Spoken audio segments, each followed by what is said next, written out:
ko min Saadu Bari mamon kuumi wontirɗo kindiya o saayi ɗo woni waɗande ɗo monsieur Tola Ba vocal ɗulle ko hiwragol mo innay mo ɗon takabbalallahu minna wa minkum min salihil a'mal ay lando so juuli e jam nen kay men juuli e jam ɗo hiwro lando stana ala makko kanko kala ɓingure makko ka woni ton e wonɓe ga kay assalamu alaikum wa rahmatullahi ta'ala wa barakatuh aray ko min Saadu Bari mamon kuumi wontirɗo kindiya o saayi ɗo woni waɗande ɗo monsieur Tola Ba vocal ɗulle ko hiwragol mo innay mo ɗon takabbalallahu minna wa min.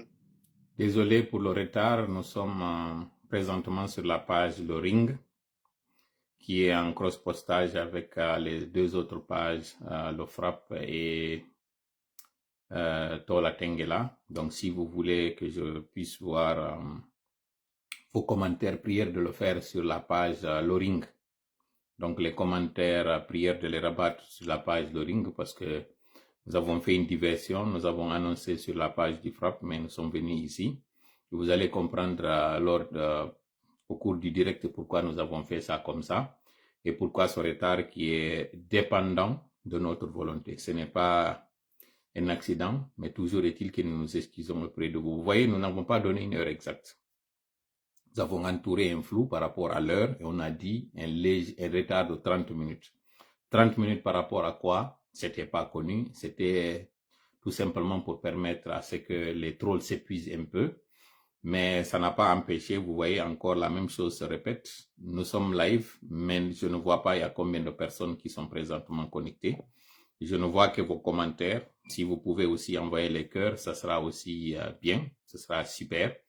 Abdraman So, buenas noches, señor Tolaba, buenas noches. Moudi Amadou Bari, bonsoir Koto Tola, comment allez-vous? Je vais très bien. Balde Tiangel Bari, merci beaucoup. Ils sont du côté de la Côte d'Ivoire. Merci à vous. Merci vraiment pour les logos du Frappe. Merci pour voilà, Khadija plus Issa, membre très actif et très influent du Frappe. Diallo Kourawel, merci beaucoup. 280. Fodé Sissé, merci beaucoup. Sissé et Mandem Mori. Sissé Mandem Mori, Keta Mandem Mansa. Alex Diallo, hola, ¿cómo estás? Logo Frappe, je vois beaucoup de personnes aujourd'hui avec le logo Frappe. C'était ce qu'on a demandé la dernière fois et nous sommes très heureux de voir que vous l'avez fait. Jigensor Sénégal, Diokh Magot Diallo, merci beaucoup à vous et nous profitons de cette occasion. Écoutons d'abord cet audio, on va revenir, on va continuer. Min salihil a'mali ay lando so juuli e jam minen kay men juuli e jam miɗo hiwromo lando stana ala makko kanko kala e ɓeygure makko ka woni ton e wonɓe ga tawi ɓe fof hiɓe e jam yo Allah taw ɗum aray mi hiwrikema mi landike sihda e jam mi hattikema ɗo hari mi wa'iwa piyange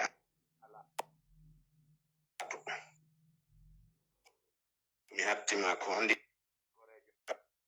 on ko wino goɗɗo faɗude hirande ɓuri faɗude ko yewtatako kono noon a yoni Allah waɗi fuɗɗitike kadi aray ko mi ɓeydata ɗon monsieur Tola ko wallahi mi wiyali won ɗo dey e Guinée kono min miɗo andi ko musete kon de a set miɗo andi ha ka hatti haaɗi ko ɗas wimami min komi siwtaɗo hara ko men worɓe ɗiɗo num ɓe innanmi o yamayi mi innayno ko an tigi suuɗoyi nokkugo ɓe andali on ɗum waɗino ko hay fuɗɗuɗa yewtude yewtereji goɗo me'uɗa e majji mi wowlay ko hikkinta ɗon kon ara wowla ɗum kadi hakke ko tawi miɗo famuma e ɗi buyi miɗo famuma e ɗi buyi monsieur Tola kono ko tuma metti wo goɗɗo wiyeteyo muñño sina juɗude tew fayɗo ko ma muññoɗa ko sintata ɗon kon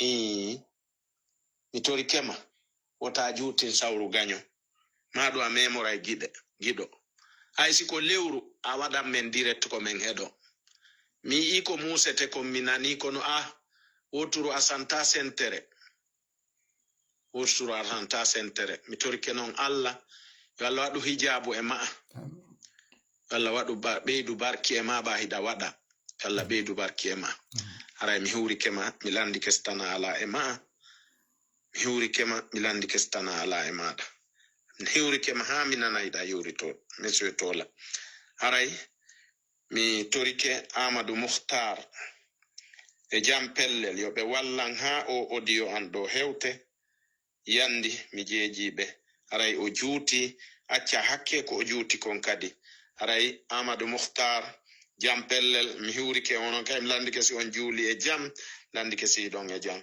assalamu aleykum wa rahmatullahi wa barakatuh. Wa alaikum salam wa rahmatullahi wa barakatuh. Ceerno Sadou Barry Kumi. Mi profita ɗo mi hiwroɓe mamum ɓen fou Kumi kañum e ɓe loppe ɓen mi salmina kañum kadi ɓe honto kañum kadi modi mamum on fof salminama ɓaynayi mi retardinɗo pandi janngo si Allah jaɓi live mo mi waɗata on ko pulal ha o lanna mais hande ɗo yaafe arten ka français ɓe Ziguinchor ɓen ɓe salminama moƴƴa miɗo mari justement information mi jonnata par rapport e Ziguinchor mi profita o occasion ɗo hiwragol fatunde mawɓe feƴƴimɓe le 14 ɗo sengo Ziguinchor ɗum ɓe tawata laawol go hay e boulevard no ɗon ko kamɓe innitira iwdi maɓɓe ndin ko lagine heeri ko ɗum koye nder leylu ma on koye le 14 ɗo woni ko ɓe feƴƴini ɓe tawa e patriarche ɓe ɓen sengo ɗon population si ɓen daali hino metti wallude ko non woni Ceerno Jafaru Diallo haray mi salmitike on Ziguinchor Sénégal Jofmagot Diallo no mi wiri noon janngo haray sallah jaɓi ko France et ko pulal haray mi yewtata moɗa directement. Merci vraiment pour votre fidélité à cette page et toutes nos excuses pour ce retard qui fait partie de la stratégie de communication que nous avons. Vous savez très bien que ces directs ne sont pas sans conséquences.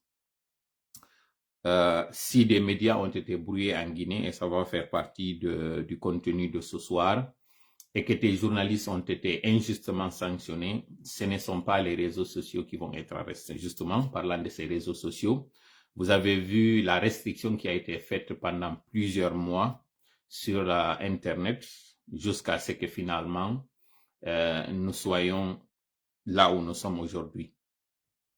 Nous avons au menu 2 points et des divers. Et sans plus tarder, nous allons commencer à vous donner l'intitulé, le contenu de notre live de ce soir. Bien que faisant partie des devises de la Guinée, la justice en Guinée souffre d'un dysfonctionnement qui affecte négativement le fonctionnement du pays. Un exemple, le cas du patron de Dioma Group qui est en prison depuis 18 mois malgré l'absence de preuves et malgré l'absence de preuves et des décisions en faveur de sa libération. Question, qu'est-ce qui explique cette situation et peut-on parler de mains obscures pour ne pas parler de mains noires derrière cette interpellation et cet emprisonnement qui est en train de prendre l'allure d'un kidnapping ou d'une prise d'otage. Deuxième point, depuis l'arrivée de la junte en Guinée, c'est-à-dire le 5 septembre, les médias traversent un sale temps avec d'une part des journalistes inquiétés et d'autre part des chaînes brouillées. C'est le cas notamment de Dioma, Espace et Évasion, et Dioma, Espace, Évasion et Film FM. Et à moins de 2 mois, comme si cela ne suffisait pas, ce sont 3 journalistes qui subissent des sanctions allant de 3 à 9 mois. On a dit 6 mois, mais en réalité c'est 9 mois, si on en compte le cas du journaliste Abdoulatif. Et ils sont sanctionnés par une institution qui était pourtant censée les protéger. Nous allons nommer la HAC, la Haute Autorité de la Communication, qui dans un premier temps avait semblé jouer le jeu en faisant croire qu'ils étaient en train de défendre les journalistes et qu'ils étaient préoccupés par le brouillage dans certains moments, avant que finalement qu'on se rende compte que même la décision de décrocher ces chaînes du bouquet Canal était l'œuvre justement de cette institution. La presse doit-elle, c'est la question qu'on se pose, la presse doit-elle continuer à obéir à cette institution ou doit-elle emboîter le pas à ses confrères maliens et ou sénégalais qui ont décidé de passer outre? Vous allez comprendre pourquoi on a dit et ou, parce que il y a des exemples, il y a des méthodes quand même de ces deux pays-là qu'on pourrait suivre. Donc c'est l'un ou l'autre, ou bien les deux à la fois. Au niveau du troisième point, ce sont les divers et dans les divers, nous allons parler d'une chaîne de solidarité. Vous avez les trois devises de la Guinée, c'est travail, justice, solidarité. Si on a parlé de la justice au niveau du premier, nous allons parler de la solidarité dans le deuxième. Solidarité à l'endroit de qui et comment, vous allez le comprendre dans ce live. Nous allons parler également de l'insécurité en Haute-Guinée. Il n'y a pas une journée qui passe ou une semaine qui passe sans qu'on enregistre un cas d'attaque à main armée et en pleine journée. Pourtant, cette zone qui est une zone aurifère était supposée être une zone très sécurisée, surtout à une période de transition où les autorités actuelles sont des autorités issues d'un groupement de forces spéciales et vous connaissez très bien le rôle de groupement de forces spéciales. Troisième, toujours dans les divers, nous allons parler de cette base militaire française en forêt et en Haute-Guinée. D'aucuns parlent même de cette base-là en projection du côté de la Moyenne-Guinée, donc le Fouta. Nous allons en parler parce que nous avons des informations là-dessus. Et si aussi le temps nous le permet, nous parlerons d'autres sujets, mais tout dépendra de notre possibilité à éplucher les points qui sont les points fondamentaux de ce direct. Encore une fois, merci à vous pour votre attention et pour votre fidélité à ces chaînes. Et nous osons espérer être à la hauteur de ce live de ce soir. Voilà, donc vous avez compris, notre pays va très mal. Il va très mal sur tous les plans. Les devises, comme on a dit, de la Guinée, c'est travail, justice, solidarité. Malheureusement, cette justice, aujourd'hui, elle est inféodée. Cette justice est aux ordres, cette justice a des vitesses. Parfois, elle est plus lente, parfois, elle est plus rapide. Parfois, elle est prompte à saisir des dossiers. Parfois, elle est aveugle. Parfois, elle ne voit pas. Donc, c'est à se poser des questions s'il y a une juridiction de double vitesse, comme on a dit. Pourquoi nous posons aujourd'hui cette thématique en première ligne? C'est parce qu'il s'est passé beaucoup de choses. Vous vous rappelez quand il y a eu le coup d'État du 5 septembre, l'une des annonces phares du CNRD à la personne de Mamadi Doumbouya, colonel à l'époque devenu plus tard général, c'était d'insister sur l'instrumentalisation de la justice. C'était d'insister sur la personnalisation de l'administration ou bien sa politisation, à outrance d'ailleurs.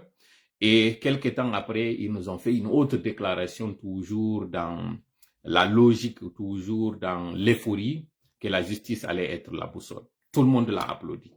Quelques temps après, nous avons suivi l'arrestation de quelques personnalités. D'abord issues du régime déchu, mais ensuite de personnalités de divers secteurs. Dans ces arrestations, nous avons suivi celle, par exemple, de l'ancien président de l'Assemblée nationale, bien que ce soit une assemblée Covid, mais M. Damaro a été mis aux arrêts. C'est d'abord après qu'il soit délogé de manière rapide de la résidence qu'il occupait, avant ensuite d'être entendu à la gendarmerie. Il n'était pas le seul. L'ancien ministre Diané, qui était celui de la Défense, qui était même d'ailleurs au moment du coup d'État, le Premier ministre par intérim. Le Premier ministre par intérim, qui sera suivi plus tard par le Premier ministre en question pendant plusieurs moments, c'est la personne de Kassori Fofana, qui était un homme politique, président d'un parti qui s'appelait le GPT, avant que ce dernier fasse une fonte avec dans le parti, dans l'alliance RPG Arc-en-Ciel. Toutes ces personnes se sont retrouvées en prison. On peut parler jusqu'ici de personnalité politique, mais nous avons un jour aussi suivi d'abord une descente musclée dans un média. Ce média s'appelle Dioma. Au locaux de ce média, un groupe de gendarmerie est venu d'abord retirer ce qui était de garde là. Ça va, c'est dans l'optique et c'est dans les démarches de ce changement qui était tant prôné. Donc, jusqu'ici, ça allait. Mais, de manière violente, ils sont venus violenter certains journalistes et ça a été le début de ce qu'on va appeler plus tard cet acharnement contre cet homme d'affaires qui s'appelle Kabine Silla Bilgate. Kabine Silla Bilgate, c'est l'ancien intendant au niveau de la présidence qui a lui aussi été entendu dans un premier temps avant d'être écroué et conduit à la maison centrale. Après cette arrestation musclée et médiatisée de ces personnes politiques, ensuite cette personne qui est un homme d'affaires, qui n'est pas du tout politique, nous avons aussi suivi des communications. Dans ces communications, on a entendu parler de sommes faramineuses qui ont été saisies. Disons, le battage médiatique a été là. Nous-mêmes, nous avons participé à ce battage médiatique qui consistait à l'époque de dire que le mal, c'était les autres. Qui consistait à dire qu'enfin, nous avons mis main sur ces fossoyeurs, sur ces prédateurs de l'économie et le temps est venu justement qu'ils rendent compte. Jusqu'ici, tout allait bien. Nous avons suivi aussi, toujours dans ces médias, une file de ces camions qui étaient dans la flotte de M. Silla Bilgate et nous avons même partagé ces images. Pourquoi aujourd'hui nous revenons? C'est parce que, quelques temps après que nous avons démêlé les chevaux, nous avons compris, après avoir été nous-mêmes manipulés par le CNRD qui nous avait dit qu'en réalité, ce monsieur, si vous retournez dans les archives, vous allez voir qu'à un moment donné, on nous a dit que le monsieur, tellement qu'il était en train d'utiliser les biens publics, même ces camions qu'il avait importés pour sa compagnie n'avaient pas payé les frais douaniers et que pour cela, d'ailleurs, il doit de l'argent au fisc ou bien aux impôts et que d'ailleurs, l'origine de son argent était douteuse. Aujourd'hui, nous allons écouter son avocat qui s'est exprimé là-dessus. Après qu'il y ait eu, disons, tout ce temps qui s'est écoulé, depuis le 5 septembre jusqu'à nos jours, il s'est passé beaucoup de choses. Il y a eu d'abord cette communication qui tendait justement à les jeter aux hémonies et justement à faire une sorte de vendetta sur eux pour que toute l'opinion se dise c'est des coupables idéaux. Mais à un moment donné, on s'est réveillé, on a fait nous aussi nos propres enquêtes pour comprendre et voyant l'acharnement, la façon dont le CNRD était en train de procéder, ils ne sont pas les seuls, il y a eu aussi l'ancien ministre, l'ancien gouverneur de la Banque centrale à la personne de M. Nousseni Nabé qui a été mis en prison. Ensuite, il y a eu l'ancien ministre des hydrocarbures à la personne de Jakaria Koulibaly. Ils sont nombreux, mais ce qui sautait aux yeux, c'était qu'à l'époque, une personne qui était mise en prison, immédiatement, c'était un verdict avant même le verdict. Et après, il y a eu la création de cette CRIEF, d'ailleurs la Cour de répression des infractions économiques et financières. Il y a eu d'autres choses annexes, mais nous allons nous concentrer sur le cas de Bilgate parce que c'est ce cas-là qui est le plus emblématique, qui est le plus symptomatique de ce dysfonctionnement de cette justice.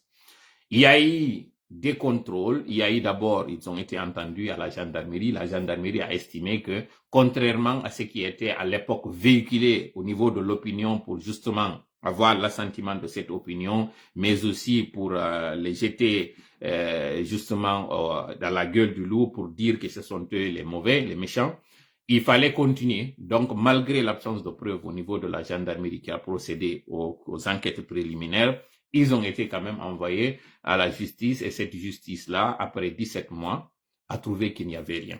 Écoutons maintenant l'avocat qui revient sur les circonstances d'un dernier arrêt venant cette fois-ci de la Cour suprême. Vous savez, la justice, c'est des paliers.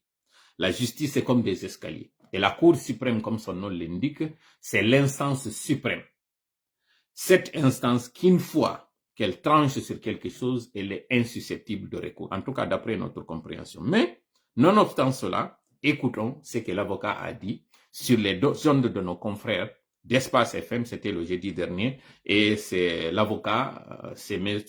Almami Samouri Traoré. Écoutons-le.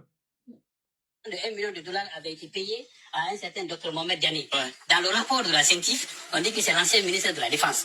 Sauf qu'à l'instruction, la personne concernée, nous l'avons démontré, qui était un chef d'entreprise et qui avait un contrat avec la société Duma. Et pour le règlement de la facture de laquelle société, le montant là a été payé. L'opération a été lancée le 3 novembre, donc le 6. C'était un lundi, donc c'est passé. C'est pourquoi on dit que non, il a fait sortir de l'argent. Donc, vous voyez un tel mensonge qui se trouve dans un rapport quand même de dissémination. C'est Dr Mohamed Diané qui a été entendu. Il dit, mais en quoi c'est moi? Si vous vous souvenez, il y a une convocation qui était sortie un jour à la Kiev. On disait que Dr Mohamed Diané était convoqué, mais on voyait que la date de naissance ne correspondait pas à celle du ministre. En réalité, c'est de ce Diané dont il s'agissait. Ok, donc c'était la mauvaise personne. Donc c'est pour vous dire que tous les montants qui sont dans les comptes de Duma, effectivement, sont justifiés. Je vous assure, la pression qui existe sur les juges dans ce dossier-là, je vous jure sur l'honneur, un juge ne peut pas se permettre de dire que Kabila Silla est blanc comme neige et qu'il reste sans être sanctionné s'il y a effectivement des preuves le concernant. Donc notre justice est malade aujourd'hui, hein. Ça, au moins c'est clair. Ce que vous dites, c'est qu'on peut compter encore sur quelques-uns à la justice. Absolument. Non, la preuve c'est quoi? On peut compter sur, il y a des magistrats du siège qui s'assument. Ok. La preuve c'est quoi? C'est que les décisions qui ont été rendues par M. Kabila Silla ont été obtenues de par, d'abord, les premiers juges qui étaient à la CRIEF. Ok. À un moment donné, vers la fin de l'année, on a enlevé les 95% des magistrats, on a envoyé de nouveaux. Ce sont ces nouveaux qui ont rendu cette décision. Est-ce qu'on peut dire que eux aussi c'est les 6 millions? Bien. Absolument pas. C'est pas vrai. Voilà, les voitures, je vous reviens. Ok. Voilà quelque chose d'extraordinaire. Les camions à un moment donné avaient été saisis. On a vu ça au palais du Oui, après, bon, on s'est rendu compte que... Écoutons cette partie-là, parce que ce live d'aujourd'hui est aussi un live de mea culpa. D'abord à l'endroit des auditeurs, des téléspectateurs, des abonnés que vous êtes, mais aussi à l'endroit des personnes concernées. Il s'agit de Bill Gates en particulier, dont il sera cas dans son live. Vous savez, l'erreur est humaine. Hein? D'ailleurs, ce qui rend l'humain humain, c'est cette capacité d'être faillible. C'est ça ce qui rend l'humain humain. Mais ce qui est animal ou diabolique, c'est d'insister sur l'erreur. Dans ce cas, ça cesse d'être une erreur, mais une bêtise. Nous avons été induits en erreur. Lorsqu'il y a eu ce coup d'État, nous avons applaudi tous. Nous avions tellement applaudi ce coup d'État que certains avaient pensé que nous étions même impliqués dans ce coup d'État. Certainement, nous étions au courant et que nous attendions à ce que cela arrive, mais que les choses se transforment de cette façon-là, on ne l'attendait pas. Comme j'ai dit, nul n'est à l'abri d'une erreur. Si à l'époque on nous avait véhiculé des idées, on nous avait communiqué des fausses informations concernant ce dossier-là, et que nous aussi nous avions eu notre part de responsabilité dans cette communication, c'est le lieu aujourd'hui de revenir sur cela, corriger et s'excuser auprès d'abord de vous qui avez cru en nous à l'époque, parce qu'on nous avait donné des informations qui se sont révélées être fausses, mais aussi à l'endroit des concernés parce que nous avons transgressé à leur endroit. Nous avons fait du tort à leur endroit. Et puisque ce n'est pas encore tard, il faut revenir et expliquer à l'opinion afin que l'opinion, de la même façon, elle avait appris de nous des informations à l'époque qu'on pensait être vraies. Si le contraire se produit, il est de notre devoir de revenir répercuter. Jusqu'ici, vous avez suivi cette cacophonie, cette précipitation dans la communication à mettre à la disposition du public des choses qui étaient flagramment mensongères. L'avocat en question est en train de revenir sur cet amalgame, sur cette confusion qui s'était créée dans la tête de certaines personnes de dire que après le coup d'État, il y a eu des sorties d'argent. Ou bien de dire que telle personne avait été convoquée, mais que la date de naissance, les informations concernant cette personne n'étaient pas vraies. Ceux qui avaient fait sortir ces informations avaient un but. C'était le but de discréditer ces personnes et montrer à quel point ou à quelle profondeur ces personnes étaient des personnes mauvaises et qui avaient des pratiques mauvaises. Alors qu'elles savaient très bien que le Diané en question dont il s'agissait n'est pas le même Mohamed Diané. Mais puisqu'il fallait lier et faire une certaine collusion entre, à l'époque, cet homme d'affaires et l'administration, donc le ministère de la Défense. À l'époque, ils ont fait exprès de sortir ça parce qu'il fallait tout simplement nourrir l'opinion, gaver l'opinion, d'ailleurs intoxiquer l'opinion, c'est le terme qui s'y est le mieux. Mais aujourd'hui, la vérité est en train de sortir et c'est l'occasion pour nous d'insister sur ces communications à l'époque qui étaient véhiculées par le CNRD, par le biais de cette CRIEF, et donc même la gendarmerie. Et vous avez écouté ici la flagrance des mensonges, mais la légèreté aussi par laquelle les dossiers étaient conduits. Vous savez, la phase d'instruction, c'est une phase secrète. Normalement, les choses qui se disent ou qui sont partagées dans cette phase ne doivent pas se retrouver sur la place publique. Mais nous, à l'époque, ils profitaient pour nous glisser des brides d'informations, pour nous dire il s'est passé telle chose, il s'est passé telle chose, donc communiquer ça pour que l'opinion puisse se rendre compte. Et à l'époque, nous avions communiqué. Mais écoutez ici, ce qu'il est en train de dire par rapport à l'évolution, par rapport à la façon dont ils ont fait. Un incendie signalé dans un dépôt de carburant à Sangoya, Conakry, urgence. Un certain Amadouba qui donne cette information. Et ne demande pas de nous, je n'ai fait que lire un commentaire. Mais revenons à nos moutons. Et vraiment, c'est pour lui, quoi. Parce que les gens ont pensé que ces camions, les dédouanements, par exemple, n'ont pas été payés. Ok. Sauf que le juge d'instruction, je vous dis, ils ont mené une enquête très sérieuse. Ils ont saisi... Vous vous rappelez, dans un des lives, j'avais parlé, c'était aux alentours du mois de janvier-février. Personnellement, j'avais parlé, sans pour autant, puisque nous étions dans une phase d'instruction où les informations ne devaient pas se retrouver sur la place publique. Lorsque vous avez vu cette file de ces camions, d'ailleurs, ils ont fait exprès, de faire traverser ces camions-là. C'est-à-dire, l'opinion doit vraiment savoir combien de fois le CNRD a été dans un plan diabolique, machiavélique, de manipulation des opinions, mais aussi de diabolisation de l'autre. Lorsque ces camions ont été saisis, ils ont été d'abord exposés au palais. Après qu'ils soient exposés au palais, ils ont été aussi conduits comme une file indienne sur l'axe comme ils avaient fait avec M. Alpha Condé pour faire croire à l'époque à l'opinion, voilà votre argent. Voilà votre argent que ces personnes-là ont détourné pour qu'il y ait de la haine à l'endroit de ces personnes afin que le CNRD puisse aller à bout de son projet qui était celui de faire ce kidnapping mais aussi de garder ces personnes-là jusqu'à ce qu'un montant leur soit versé parce qu'il s'agit d'une prise d'otage. Mais pour légitimer la prise d'otage, il fallait nous donner des fausses informations. À l'époque, quand nous, on avait été approchés, le CNRD nous disait de manière confidentielle, voilà des informations mais que vous ne pouvez pas donner de manière formelle. Revenez sur ce live que j'avais fait. J'avais dit, entre autres, l'importation de ces véhicules-là n'avait pas suivi la procédure normale de dédouanement et qu'un montant est dû aux impôts de la Guinée par le fait de l'importation de ces véhicules. Aujourd'hui, Maître Almami revient sur ça, sans pour autant nommer les personnes qui avaient communiqué à l'époque, mais il insiste sur le fait qu'on avait fait croire à l'opinion que même l'importation de ces véhicules-là n'avait pas suivi la procédure et que s'il la doit de l'argent au trésor. Donc, on ne sait ce que ça. Écoutons maintenant ce qu'ils ont fait comme démarche. Disons ce que la justice avait fait comme démarche pour creuser et trouver si monsieur avait payé ou pas l'argent concernant l'importation de ces véhicules. Écoutez.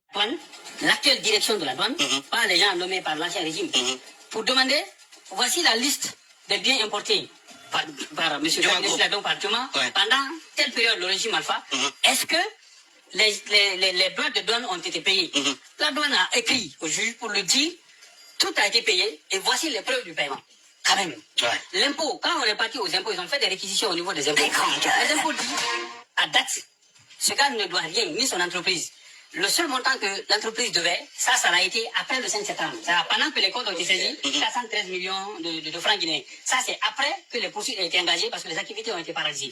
À l'époque... Voilà, vous avez entendu très bien ce passage. Et je profite de cette occasion. Après m'être excusé auprès de vous pour cette mauvaise ou cette infox qu'on nous avait communiqué à mettre à disposition de la population que vous êtes, nous excuser aussi auprès de Silla, Bill Gates et à toute sa corporation. Il n'est pas le seul Mais le cas emblématique de cette importation, où on nous avait fait croire que messieurs, en plus d'avoir détourné de l'argent, en plus d'avoir profité du trésor, il a aussi échappé au paiement de taxes qui devaient revenir aux contribuables, donc à la population que nous sommes. Donc, toutes nos excuses pour ce mensonge que nous avons véhiculé sans savoir que nous étions manipulés. Et ça ne s'arrête pas là. Écoutons encore, mais il fallait à ce niveau faire un arrêt, insister là-dessus et corriger ce que nous avions fait il y a plus de 2 ans. Écoutons, il y a plus d'une année plus tôt. Les impôts étaient venus fermer, mais quand on les a écrits que les comptes sont saisis, ils ont dit, ok, vous pouvez faire vos déclarations en attendant, vous pouvez faire vos activités, mais faites vos déclarations parce que tout le monde connaît vos difficultés actuelles. Ouais. C'est ça la réalité dans ce dossier-là. Les véhicules maintenant, les camions ont été restitués, mais à part ça, il y a beaucoup de véhicules qui étaient dans son parc personnel, qui ont été récupérés. Ouais. Vous avez entendu, ils ont restitué les camions, mais est-ce que le CNRD est venu nous dire ou faire une vidéo comme ils avaient fait lors de la réquisition ou bien lors de la saisie de ces camions, de la façon dont ils ont fait promener ces véhicules, dont ils ont fait rouler ces véhicules sur l'axe, sur Conakry, ils les ont entreposés quelque part. Est-ce que le CNRD est revenu pour rectifier le tir et laver l'honneur concernant les biens? Ils ne l'ont pas fait. Parce que le CNRD, son objectif, c'est quoi? C'est d'intoxiquer la population et laisser la population dans cette intoxication. Nous, notre devoir aujourd'hui, notre rôle, qui est un devoir, c'est de venir justement insister sur le fait qu'il y a eu une évolution du dossier. Il y a eu enquête, on s'est rendu compte que monsieur avait légalement et normalement fait ses déclarations concernant cette importation, ce qui a valu à une restitution de ces camions. Donc le CNRD, vous n'aviez pas fait cette démarche, vous n'aviez pas cela, alors que cela est un devoir. Si communiquer sur l'instruction n'était pas un devoir, c'est quelque chose d'ailleurs d'illégal, une violation, le fait de revenir sur ce qui avait été communiqué et de rectifier le tir vous incombait.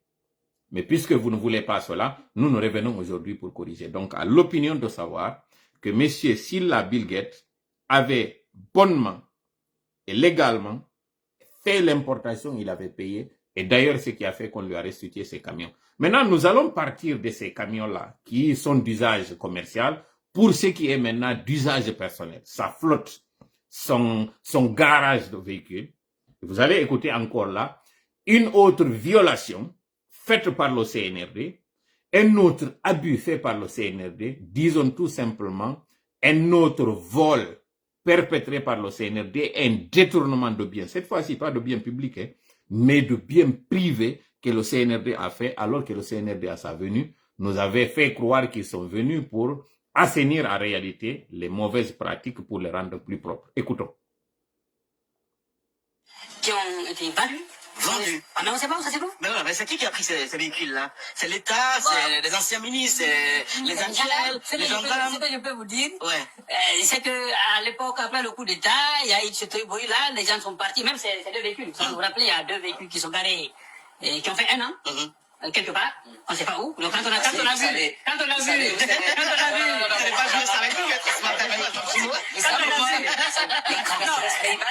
voilà. Elle est où? Donc elle est actuellement à la fille, là-bas. Mais elle était où? Ah non, vous allez nous dire. Mais si quelqu'un. C'était la non, attendez. Non, pas la galerie. Je t'explique. Alors. Non, la gravité. De l'autre côté. Non, attendez. La gravité de ça. Extraordinaire. La gravité de ça. La gravité de ça, c'est que ces véhicules ont été récupérés avec un autre véhicule, mais qui n'appartenait pas à M. Sylla. Ok. Qui appartenait à une autre personne. Mais on a pris les 3, on dit que c'est pour lui. Quand on s'est rendu, ils se sont rendus compte que le 3e là n'est pas pour lui. Ils sont partis voir les gens de Kanak là pour changer de matriculation et mettre en son nom. C'est pas pour toi, mais c'est pour toi. Vous comprenez? Vous avez vu le faux et l'usage de faux que le CNRD fait. Mais faisons un arrêt à ce niveau. Les camions, c'est un prêt que le monsieur aurait pu certainement contracter pour un contrat qui était juteux. Et vous savez, les banques, comment ça fonctionne. Lorsque vous obtenez un contrat avec une institution sérieuse et qu'on voit qu'il y a possibilité d'amortissement, vous êtes éligible à un prêt. Le monsieur contracte ce prêt. il obtient cette flotte de camions Mercedes atroce à partir d'un pays à l'étranger. Il importe ces véhicules, il se soumet aux règles et procédures. Le CNRD se rend compte qu'à ce niveau, il n'y a pas possibilité de garder ces véhicules, il fallait les restituer pour que les camions-là puissent continuer leur contrat, parce qu'il y a un contrat en bonne et due forme, et c'est d'ailleurs dans un domaine minier. Et vous connaissez très bien les mines, combien de fois c'est un secteur névralgique. Mais le CNRD s'attaque maintenant au bien personnel de monsieur Cabinet Silla Bill Gates. À ce niveau, ils saisissent dans son parc automobilier, cette fois-ci garage personnel, 3 véhicules. Parmi ces 3 véhicules, il y avait un qui ne lui appartenait pas. Un véhicule qui appartient à Thiès. Mais CNRD, tellement qu'ils sont dans une gourmandise, tellement qu'ils sont dans une précipitation à bondir sur tout ce qui bouge, ils ont pris ces véhicules-là sans faire de discernement. Et qu'est-ce que lui, il fait, le CNRD? Son président, Mamadi Doumbouya, prend un des véhicules qu'il remet à une de ses filles. C'est-à-dire, ils ne se contentent pas, eux, d'être des voleurs, ou bien d'être des violeurs, ou bien d'être des braqueurs, parce que c'est du braquage. Ils impliquent même les membres de leur famille. Il n'est pas le seul. Bala Samora a également fait la même chose. Et regardez bien, ce sont 2 personnalités du CNRD qui sont venus nous promettre monts et merveilles et nous promettre que désormais, il n'y aura plus de mauvaises pratiques. Les erreurs du passé ne se répéteront pas. Ils saisissent ces véhicules, mais eux, ils profitent d'un bien qui ne leur appartient pas. Pourquoi, après avoir saisi ces véhicules, ils ne les mettent pas quelque part dans un garage gouvernemental ou bien qu'ils les mettent quelque part à la cour de cette crief-là en attendant qu'il y ait jugement? Non, non, ils n'ont pas fait ça comme ça. Et ils sont venus se mettre dans un luxe parce qu'en réalité, ce qui dérangeait le CNRD ou ses membres, c'était de voir certaines personnes dans des situations que eux, ils les dérangeaient. En réalité, ce coup d'État, c'était un règlement de compte contre des personnes qui rôdaient autour de l'appareil gouvernemental et contre lesquels il fallait faire un règlement de compte. Mais non, continuons. Vous avez suivi, ils sont allés jusqu'à changer d'immatriculation, donc voyant que ils ont été démasqués parce qu'il a fallu que justement l'affaire de ces véhicules-là se retrouve dans les réseaux sociaux, que certains blogueurs en parlent pour qu'ils se rendent compte que finalement, ce qu'ils sont en train de faire sur le dos de la population est en train de se retrouver sur la place publique. C'est en ce moment qu'ils essayent de rectifier le tir, mais écoutons ce qu'ils ont fait pour essayer de se blanchir, parce qu'en fait, c'est des gens qui sont dans le blanchiment d'argent. C'est des gens qui sont dans le trafic, que ce soit d'influence ou bien de trafic de stupes. Et puisqu'ils sont rodés dans le domaine, ils savent comment faire, mais cette fois-ci, écoutons comment ils ont fait. Non, je vous explique. Maintenant, ça c'est un. La Mercedes noire, elle, on a changé l'immatriculation. Voilà, on a mis un autre numéro d'immatriculation. Mais c'est pas ça. On a quelqu'un d'autre. Maître, c'est pas ça. La personne a identifié quand Il a même. envoyé un fond de dossier. Il dit bon, elle est aussi d'accord. Moi, j'ai immatriculé ce véhicule. Avec quel fond de dossier? Il y a le numéro des châssis quand même, qu'on peut comparer. Mais je vous dis que après parce que la Cadac, je crois, la société avait écrit pour dire non, c'est pour Cabinet Silla, notre véhicule là. Quand on a insisté, parce qu'on a voulu poursuivre pour faux à l'écriture, finalement, ils se sont arrivés dedans, on s'est trompé, c'est pas pour lui, c'est pour telle personne. Ainsi de suite. Et l'autre là aussi, voici la vraie immatriculation, c'est pas ça, voici la vraie immatriculation. En fait, moi, j'en ai marre. Je ne sais pas si vous avez bien écouté cette partie. Le CNRD se précipite, il saisit des biens privés dont certains sont à la propriété d'une entreprise. Or, ils ont affaire à un individu qui est le président ou le directeur général d'une entreprise. On va jusqu'à saisir ses biens personnels, plutôt que de le mettre à la disposition de la justice, comme ça doit être le cas. Ces personnes s'érogent le droit de prendre ces véhicules et de les utiliser. Ils vont jusqu'à aller dans un département qui est le centre automobilier de je ne sais quoi, là où ils font en tout cas l'immatriculation. Et là, en passant, la société qui se charge de la biométrie, les cartes grises, comment elle s'appelle d'ailleurs, qui est une société moitié guinéenne, moitié allemande. L'actionnaire majoritaire de cette entreprise, c'est lui, Mamadi Doumbouya. Donc, c'est pour vous dire combien de fois aujourd'hui nous sommes face à des businessmen. Ces businessmen sont en train de faire ce qu'ils veulent. mais à aller jusqu'à faire une modification d'information pour tout simplement dans le but de dissimuler des preuves, ça, c'est grave pour une organisation qui se dit une organisation respectée. Mais tout ça, ça va figurer dans des fonds de dossier pour des preuves contre eux au niveau des juridictions internationales, pour corruption, pour soustraction, pour tout ce que vous avez. En tout cas, en un mot, pour des détournements. On n'est pas pressé. Toutes ces informations, comme j'ai dit, feront l'objet de dossiers et ces dossiers seront déposés auprès de juridictions locales, mais aussi internationales. Mais continuons. Ouais, je comprends très bien. Maître Almami Samouri Traoré, évidemment, avocat donc de Bill Gates ce matin, dans cette émission Les Grandes Gueules. Allez-y, Qu'est-ce que vous allez faire? 17 mois passés en prison, coupé de sa famille, de ses liens, de ses activités. Moi, c'est ma plus grosse douleur. Si M. Kabinet Silla avait été est coupable de toutes ces malversations, on saluerait tous que la justice puisse faire son travail. Bon, mais si à l'arrivée... Vous avez dit que s'il n'est pas coupable, tout le monde est coupable. Ça veut dire quoi? Non, vous allez voir pourquoi. Par rapport au peuple, justement, Parce parce qu'il y a que si le procureur agit quand même au nom du peuple, ben, ça veut dire ce que ça veut dire. Parce qu'il y a quand même d'autres cas. Voilà. Il y a quand même d'autres cas qui sont partis de la même façon. J'ai évoqué le cas de Damaro ici. La principale accusation a fini par être bottée en touche par comment on appelle, un collaborateur, celui que l'on attendait pour le clouer. Il est venu le dédouaner, mais totalement. Et au-delà de lui, on a vu comment les accusations, les chefs d'accusation évoluent décrescendo.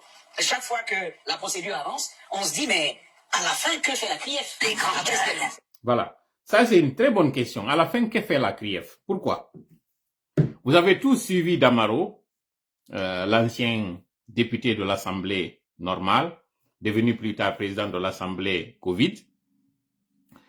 Quand il est venu, il y avait des accusations. Mais comme l'a dit l'avocat, au moins pour lui, il y avait un rapport. Un rapport qui disait qu'il y avait des fonds, de l'argent, destiné à l'Assemblée nationale ou je ne sais à quoi, mais que cet argent a été détourné à d'autres fins. Damaro est venu à la barre, il a démonté pièce par pièce toutes les accusations et il a montré qu'il n'y a pas eu de détournement. En tout cas, il n'a pas pris de l'argent que lui, il a utilisé à ses fins.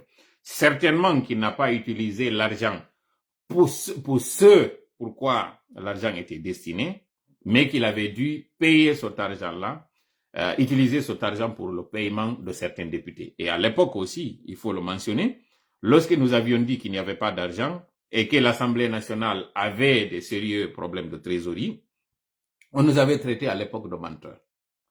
Dieu merci, plusieurs mois plus tard, lui-même le concerné, il est venu, il a expliqué que tellement qu'il n'y avait pas d'argent, il a dû recourir à de l'argent destiné à autre chose pour payer afin qu'il puisse fonctionner et qu'il y ait vote justement du budget parce qu'on était vers le vote du budget initial ou du budget rectificatif, en tout cas pour le vote du budget. Je pense que c'était le vote du budget rectificatif. Voilà, c'était ça le budget rectificatif. Vous savez, à une certaine période de l'année, on procède à un réajustement de la somme allouée au début de l'année pour voir quels sont les secteurs qui en ont plus besoin par rapport à d'autres et quels sont les secteurs où les objectifs ont été atteints, où il faut faire des réajustements. Mais, ce que nous avons écouté ici, c'est que cette CRIEF, plus on évolue en temps, plus on se rend compte qu'elle est en train de patauger et qu'elle est en train de tirer sur des ambulances et qu'elle est en train de tirer sur des dossiers où il n'y a pas d'aboutissement. Mais jusqu'ici, on n'a pas encore atteint le fond de ce que nous voulons que l'opinion sache, le fond de ce que nous voulons que le CNRD se rende compte qu'aujourd'hui, ils sont en train d'aller vers du faux et qu'ils sont en train tout simplement de perdre du temps et de faire perdre du temps à la population, mais aussi de faire surtout du tort à certaines victimes. Écoutons. Ça permet de lutter contre le crime, ce qui me ramène à cette question. Je peux répondre à ça. À l'arrivée, Kabinet Silla est effectivement blanchi, en regard de tout ce que vous nous disiez tout à l'heure et des actes qui ont déjà été pris.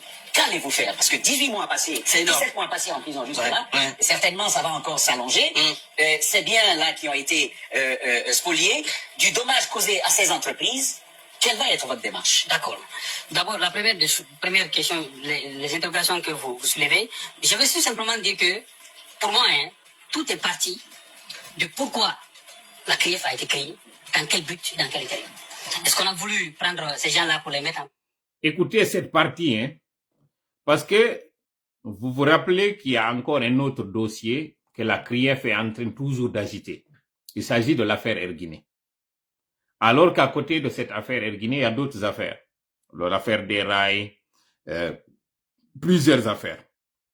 Mais le CNRD décide de cibler certains dossiers en particulier.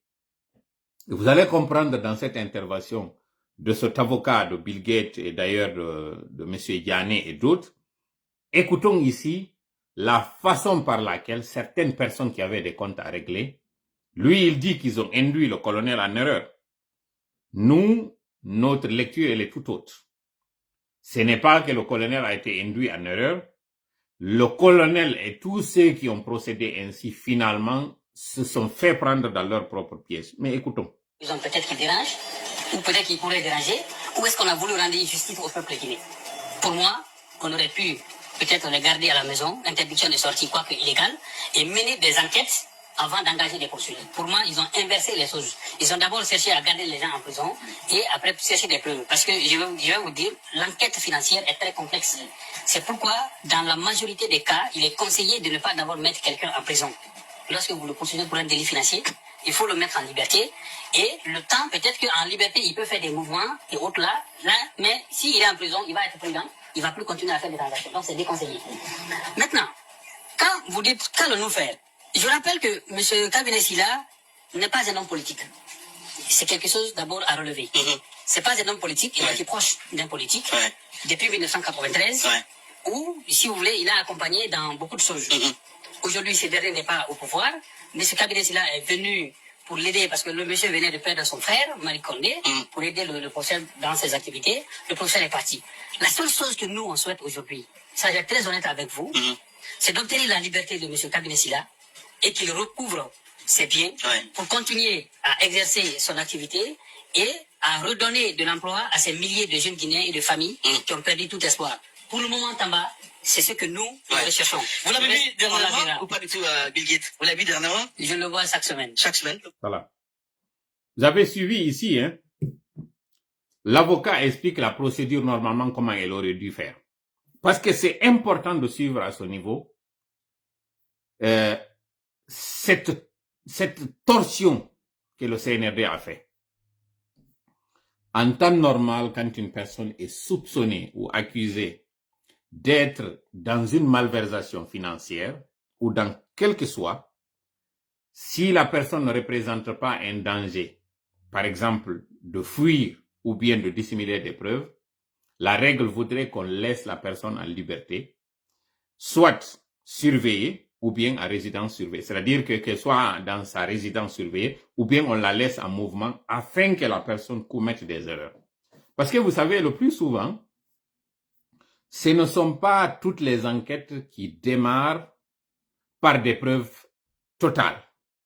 Parfois, on peut agiter ou déclencher la procédure pour que certains collaborateurs paniquent ou bien que la personne elle-même commette des erreurs. Et donc, l'avocat explique que la règle voudrait qu'on ne mette pas la personne en prison parce que mettre la personne en prison réduirait les chances qu'elle soit en contact avec d'autres complices et que la machine puisse aussi traquer ces personnes-là ou bien les mettre dans leur périmètre d'enquête. Mais puisque le CNRD avait un autre objectif complètement différent de la procédure, qui consistait en réalité à faire cette prise d'otage et à demander le paiement d'une rançon parce que les caisses étaient vides, parce que le CNRD avait des comptes à régler. C'est de ça qu'il s'agit. Si vous vous rappelez très bien, lorsque le pool d'avocats de M. Kassori s'était réuni jusqu'à ce qu'il y ait eu même un certain maître Konaté qui est ancien ministre de la justice du Mali, lorsqu'on a engagé tout ceci, un autre maître Clédor du côté du Sénégal, donc une batterie d'avocats. Si vous vous rappelez, à l'époque, j'avais dit que le RPG ne devait pas perdre de l'argent dans le paiement d'avocats. Il devait utiliser cet argent-là, et d'ailleurs, je l'avais dit de manière ironique, pour dire que cet argent-là qu'ils sont en train de payer à des avocats, qu'ils utilisent cet argent pour payer la caution afin que les personnes-là se retrouvent en liberté. Ça, c'est quand M. Kassori s'est retrouvé en prison, au même titre que les autres. Si vous vous rappelez très bien, revenez sur les archives, vous allez voir que nous avions dit ça. Ceux qui ont compris et qui ont payé se sont retrouvés en liberté. C'est le cas, par exemple, de M. Jakaria Koulibaly, c'est le cas de l'autre là, Damantang Albert Camara, si je ne m'abuse, c'est le cas, ils sont nombreux. Tous ceux qui ont en tout cas payé de l'argent s'étaient retrouvés en liberté. Parce que l'objectif du CNRD, c'était de traire ces personnes-là et d'avoir de l'argent parce qu'il fallait redémarrer la machine qui était grippée, mais il fallait aussi mettre aux frais certaines personnes qui constituaient des risques.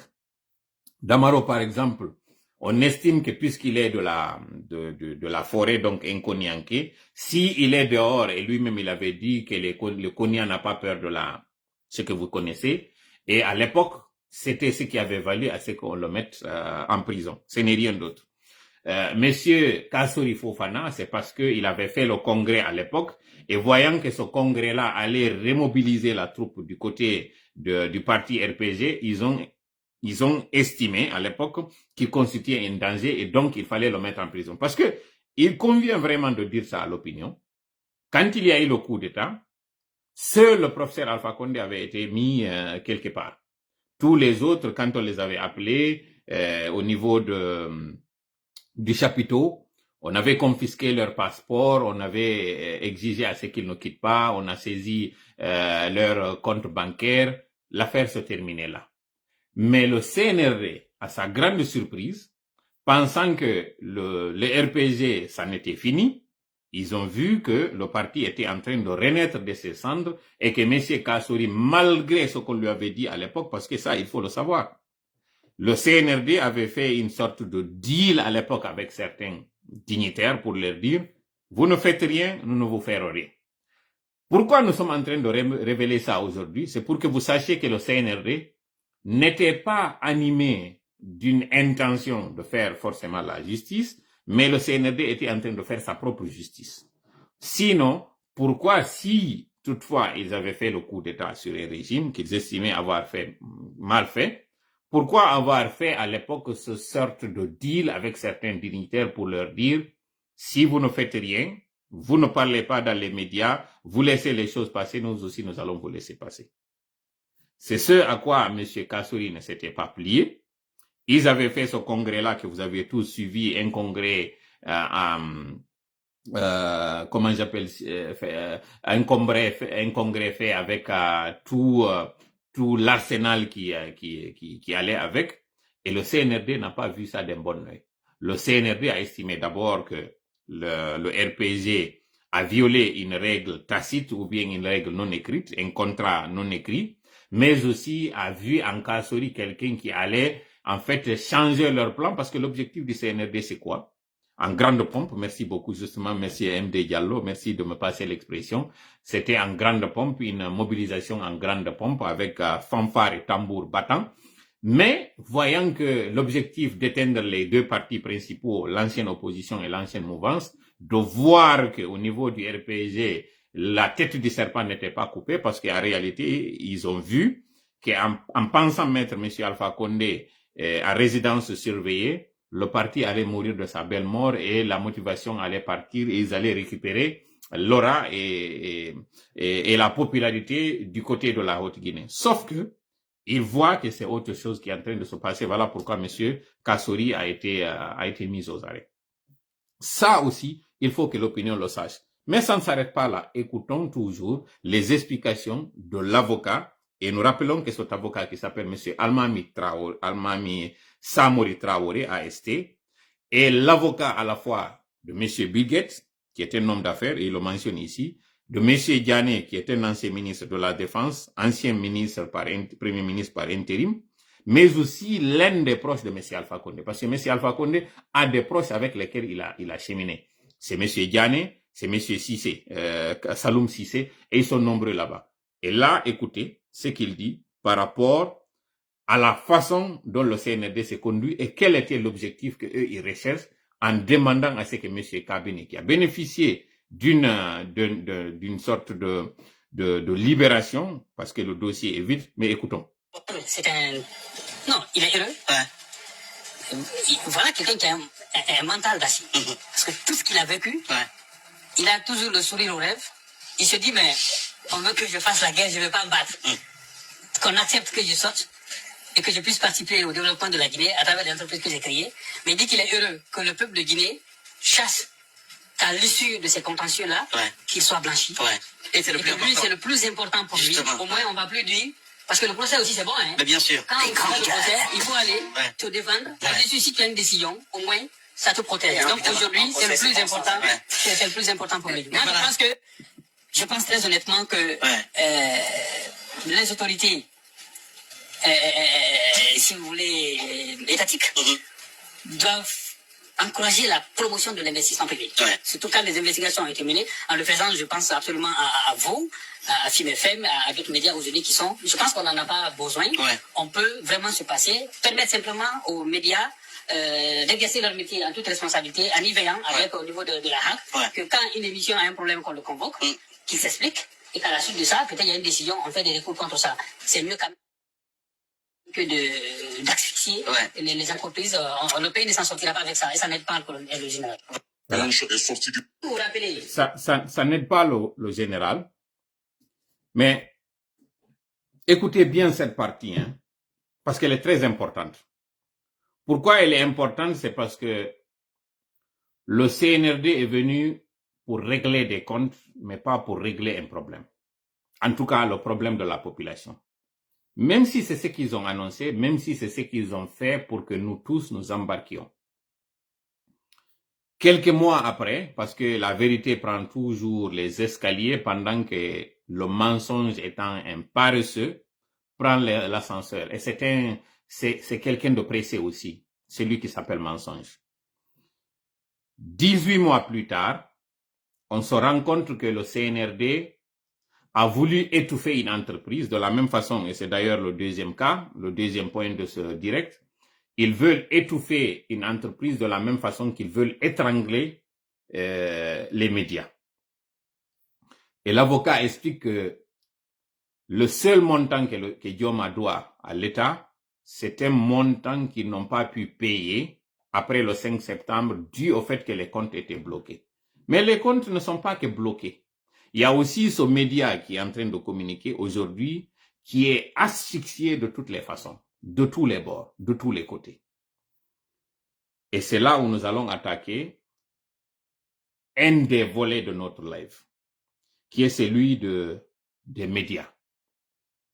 Mais il y a un deuxième pan ici, qui concerne l'affaire M. Diané, parce que vous avez entendu ici, le monsieur, malgré tout l'acharnement contre lui, c'est quelqu'un d'ailleurs qui est silencieux.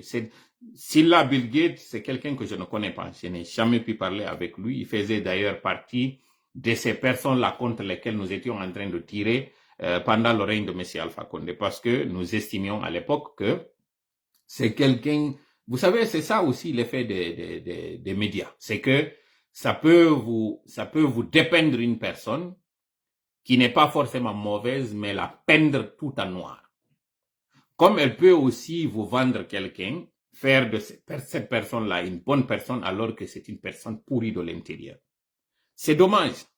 Nous-mêmes, nous y avons participé, mais lorsque l'occasion est là pour corriger, il faut le faire. Merci beaucoup, Madame Rougiatou, excusez-moi, Diallo, qui a dit c'est la dictature tout simplement. Évidemment, c'est la dictature tout simplement. Mais dans cette dictature, écoutons maintenant, avant d'aller sur le chapitre des médias, donc de la presse, écoutons le cas Diané et le cas encore d'un ancien président qui est Dadis Camara, au cours de cette même entrevue, ce qu'est encore l'avocat dit. Vous l'avez vu dernièrement ou pas du tout, Bill Gates? Vous l'avez vu dernièrement? Je le vois. Vos presse, vous aussi. Bien sûr. Est-ce qu'on peut avoir un point de ce dossier-là aujourd'hui? Il est bien seul là en ce moment, hein? Ouais. C'est un bon gars. Bon monsieur. Non. Non. Le point c'est simple. Et je le juge par là, dans le de la CEDEAO. D'abord, donc, Diané, quand il m'a consulté pour venir le défendre, je vais lui voir le juge d'instruction. Il y a le juge, bon, je vais me consulter, je veux le dossier de Diané. Il m'a donné le dossier de Diané. Je ne pense pas si ça. Je dis ok. Il est posé pour le développement de données publiques. Et quel est le rapport? Il n'y a pas de rapport dans le dossier. Au moins, dans le on dit 15 milliards. Diané, il y a aucun moment. On dit, bon, tu as été ministre de 2011 à 2021. Tous les budgets que tu as gérés, il faut les justifier. C'est là où, en fait, on a trompé le général. C'est qu'on a dit, bon, ces gens-là, on a quelque chose contre eux. Il suffisait simplement d'établir un rapport d'inspection pour nous. Même si c'est faux, bon, on va aller s'approcher à ça comme c'est le cas de Maro. Et puis après, on avance. Mais c'est pas le cas, non? Diané a été placé en détention préventive. Et malheureusement, le parquet a fait détournement de procédure et autres. Mais qu'est-ce que dit la Cour de justice de la CEDEAO? Elle dit que le procureur est sorti pour dire que je n'ai pas besoin de chercher des preuves contre ces gens-là. Nous sommes en Guinée ici, on les connaît, on se connaît, tout le monde a appris quelque chose, sauf que... Deuxième chose, il dit que la Chambre... Alors qu'on parle de présomption d'innocence, il n'y a pas de présomption de culpabilité. Et c'est un magistrat qui connaît très bien cela, parce que ça c'est une règle de base. Et l'une des règles de base de la justice, c'est qu'il vaut mieux relâcher un coupable faute de preuves que de condamner un innocent. Mais là, puisque c'est une justice aux ordres, puisqu'il faut obéir à l'injonction du prince, à la volonté du prince, plutôt que de suivre le principe, qu'est-ce que la CRIEF fait? Elle épingle M. Diané. Elle dit parce que tout simplement le monsieur a occupé des fonctions ministérielles de 2011 à 2021, donc pendant 10 ans. Cela est suffisant pour dire que le monsieur a trempé dans la corruption ou bien qu'il a fait de détournement.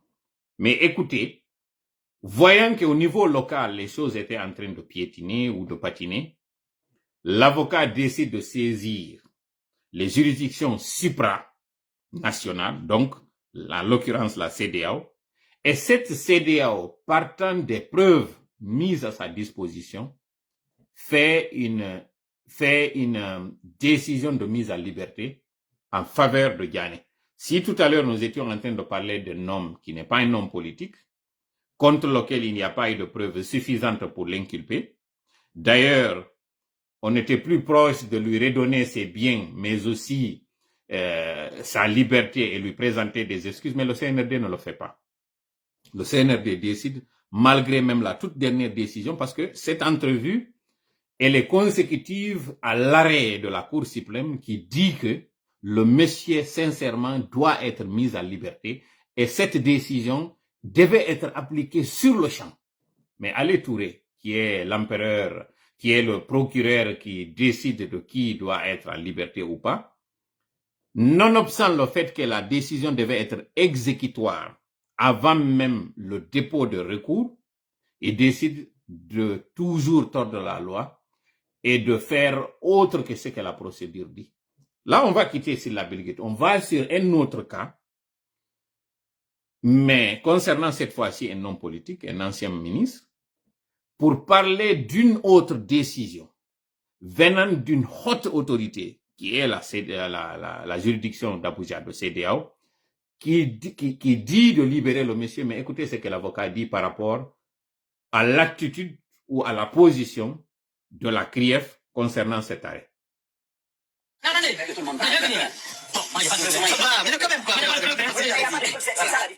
Veuillez envoyer les cœurs, s'il vous plaît, et dites-moi, nous sommes à combien, parce que je ne vois pas, nous avons combien. Je vois des spectateurs, peut-être que vous êtes en train d'envoyer les cœurs sur des autres pages, mais s'il vous plaît, faites-le au niveau du ring, parce que nous sommes en train. Je suis en train de voir les commentaires au niveau de la page Le Ring. Nous sommes en cross-postage avec Tola Tengela, qui est la toute première page. Ensuite, Le Ring, qui est la troisième. Et la deuxième, c'était le Front républicain pour des actions patriotiques. Merci beaucoup à Mamadou Alpha Baldé qui dit que nous sommes à 1119 personnes. C'est pas peu, et vous connaissez très bien qu'il y a des restrictions qui font que vous ne pouvez pas voir le nombre de personnes. Dès que nous avons lancé le direct, le CNRD a comprimé l'Internet au niveau de la Guinée. Vous savez, c'est très facile. Vous pouvez restreindre, faire le blocage de certaines pages pour ne pas que ces pages-là puissent être vues dans une localité donnée. C'est très facile. De la même façon que vous pouvez, par exemple, empêcher que les gens puissent accéder à certains sites, c'est de la même façon aussi qu'on peut restreindre une page en particulier pour ne pas que les gens puissent la suivre. Merci beaucoup pour les commentaires. Envoyez les cœurs, comme j'ai dit, et partagez au maximum. Écoutons. Maintenant, travail, c'est ça la difficulté. Non, je veux dire, même dans notre travail, c'est difficile de prouver. Non, attendez, j'ai fini. Deuxième chose, et qui est plus important, qui est très important. La Cour dit que vous ne pouvez pas saisir les biens de quelqu'un, c'est-à-dire ses comptes bancaires, ses biens immobiliers, et lui demander de payer une caution de 20 milliards. Que vous, c'est-à-dire que c'est un contournement pour donner l'apparence d'une procédure normale, alors qu'on veut entretenir une détention arbitraire. C'est insultant la décision de la Cour.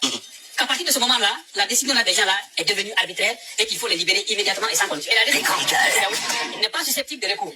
Ça aussi, Mais il dit qu'il n'est pas parti. Non, attendez, je vous explique. Voilà, il dit qu'il n'est pas parti. J'ai appris tout à l'heure que le procureur spécial aurait dit, déclaré à la RFI, que la Cour de justice de la CEDEAO a ses propres mécanismes d'exécution des décisions de justice. Wow. Oui, ce qu'il dit. Sauf que la Cour dit, j'ordonne la Guinée d'exécuter. Pourtant, la Guinée a librement souscrit à cette juridiction en étant membre de la CEDEAO. C'est la Communauté économique des États de l'Afrique de l'Ouest. Merci beaucoup, Mokhtar Ba, pour cette précision. Et pour les cœurs. Les cœurs, envoyez-les en appuyant les boutons de cœur, pas dans les commentaires. Merci pour les commentaires, mais envoyez les cœurs sur le live. C'est-à-dire, vous voyez les émoticônes que vous avez là-bas, vous envoyez là-bas. Our company also is a victim of our court. Yes, Gibril Buntalib So. Merci beaucoup. Vous avez entendu ici que de la même façon que la Cour suprême en Guinée, qui est la juridiction la plus suprême, d'ailleurs c'est une tautologie de dire la plus suprême, celle-ci prend une décision. Et cette décision, normalement, elle est insusceptible de recours. Mais avant cette décision locale, il y a eu encore une autre décision supranationale parce que, en cas de conflit de compétences, c'est la juridiction supranationale dont la décision prime sur l'autre. Malgré ça, écoutez ce que le procureur Adi Touré dit. Il dit que cela ne l'engage pas, ça ne le regarde pas. En d'autres termes, il s'en fout de la loi. Mais écoutons, ce n'est pas tout. Et je demande à la Guinée, je donne à la Guinée 3 mois pour me faire un rapport d'exécution de la décision. Autrement dit, les décisions de la Cour, sur la base de l'article 62 du protocole additionnel, de procédure de la Cour, la décision, elle est exécutoire dans le territoire de l'État parti au traité et nonobstant tout le cours. Donc on n'a pas besoin d'aller faire une formalité ou d'exéquature pour nous. Non, on n'a pas besoin d'exéquatuer la décision. L'exéquature, c'est une formalité qui consiste à rendre exécutoire une décision rendue par une juridiction étrangère. Sauf que la Cour de justice de la CEDEAO fait partie de l'ordonnancement juridique interne de notre pays, parce que quand elle rend une décision, elle est exécutée. Maintenant, ils ont dit qu'ils ne l'exécutent pas, et que c'est pas le problème. J'ai dit quelque chose. Je dis, soit c'est par méconnaissance de la règle de droit par le procureur, c'est dommage, parce que c'est quand même une exécution pénale, ou soit c'est par mauvaise foi, et c'est rien, Dieu protéger son boss, ça il faut le comprendre. Mais au-delà, nous on a dit c'est simple, on a écrit à tout le monde, aux autorités, aux barreaux, aux ministres, on suspend notre participation au procès, jusqu'à ce que la décision de la Cour de justice de la CEDEAO soit exécutée. Parce qu'un avocat, ça doit servir à quelque chose, comme vous avez le dit. C'est-à-dire que quand vous nous prenez pour aller vous défendre dans une juridiction, et que quand on a une décision, si on ne peut pas l'exécuter, l'avocat ne sert à rien. Mais bien sûr. Mais moi, je vais aller chercher quoi dans une procédure où je sais déjà à l'avance que aucun doit refuser d'un procès juste équitable. Le meilleur argument pour moi, et la réalité de ça, c'est que j'ai une décision, je ne suis pas en mesure de l'exécuter. Mais je suis désolé. Bien. Maître. Parlez dans le micro, s'il vous plaît. Parlez dans le micro. Merci beaucoup, Abdelhamid, d'être passé ce matin. Comment il se porte? Vous savez pourquoi nous avons voulu aller dans le débat jusqu'à atteindre le cas, monsieur, le capitaine Dadis Camara? C'est parce qu'il y a encore une autre manipulation que le CNRD est en train de faire, parce que le CNRD est toujours dans la manipulation. Parce que ce qui saute aux yeux sur le déroulement de toute cette procédure-là concernant ces personnes, Kassouri, Damaro, Diané et Silla Bilguet, l'objectif visé par le CNRD, c'est d'abord de casser l'élan de toute contestation. Au début, nous pensions que ça ne visait que les anciens dignitaires. Mais après, on s'est rendu compte que ça visait aussi toute personne susceptible de venir au pouvoir. Vous avez suivi la maison de Sidia Touré. Il a été exproprié de sa maison. Alors qu'il l'a acheté en bonne et due forme, il l'a même construit là-dessus. Son plan, il est allé de zéro jusqu'à la fin. Nous avons suivi aussi la maison de Cellou Dalein. Là aussi, et d'ailleurs, là, le CNRD fait d'ailleurs pire. On exproprie le monsieur.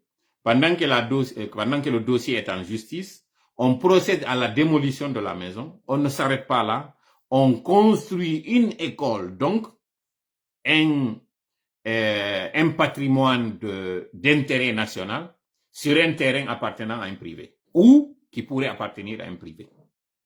C'est pourquoi, c'est parce que le CNRD, même si la justice rendait une décision en faveur du concerné, qu'on ne revienne plus sur cette maison-là. Parce que quelle que soit l'audacité de M. Cellou Dalein, il ne peut pas revenir et demander à ce qu'on détruise une école qui est un intérêt public, d'ailleurs, qui concerne l'avenir du du pays, parce que cette école-là, c'est de là que pourront sortir des ministres, des premiers ministres, des présidents, des médecins, des hommes en uniforme, des ingénieurs et tout. Si lui, il vient, il demande à ce qu'on détruise cette école-là pour construire une maison, nous-mêmes, nous allons vraiment le condamner. Mais puisque c'est un règlement de compte, le CNRD procède de cette façon-là. Premier objectif. Le deuxième objectif, le CNRD veut régler des comptes. En réglant des comptes, là, pas besoin d'épiloguer, vous avez tous vu que c'est un règlement de compte. Le troisième objectif visé par le CNRD, c'est d'avoir le maximum d'argent. Parce que, en faisant cette prise d'otage et en demandant ces rançons, les personnes qui sont en prison seront obligées de payer. Maintenant, à ce niveau, qu'est-ce que l'avocat souligne? C'est que normalement, quand il y a saisie de compte, on ne parle pas de paiement de caution. Parce que le fait de saisir des comptes, c'est déjà une caution. Le paiement maintenant de la caution, c'est on doit d'abord libérer les comptes, donner accès à la personne, et là lui demander le paiement de la caution et continuer d'avoir un œil sur les comptes. Normalement, c'est comme ça fonctionne. Malheureusement, le CNRD, puisqu'il voulait de l'argent, ils font les deux. Ce qui est, d'après nos informations, une violation grave de la procédure.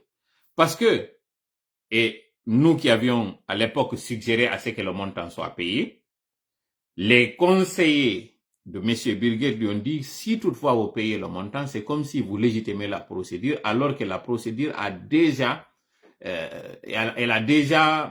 la procédure a déjà été violée dans son évolution, et nous, en tant que conseil, nous ne pouvons pas nous permettre cela. Donc finalement, on comprend pourquoi M. Sylla Birguet, sachant très bien, ne se reprochant pas de quelque chose, et tous les autres, ont dit, nous ne payons pas un rond.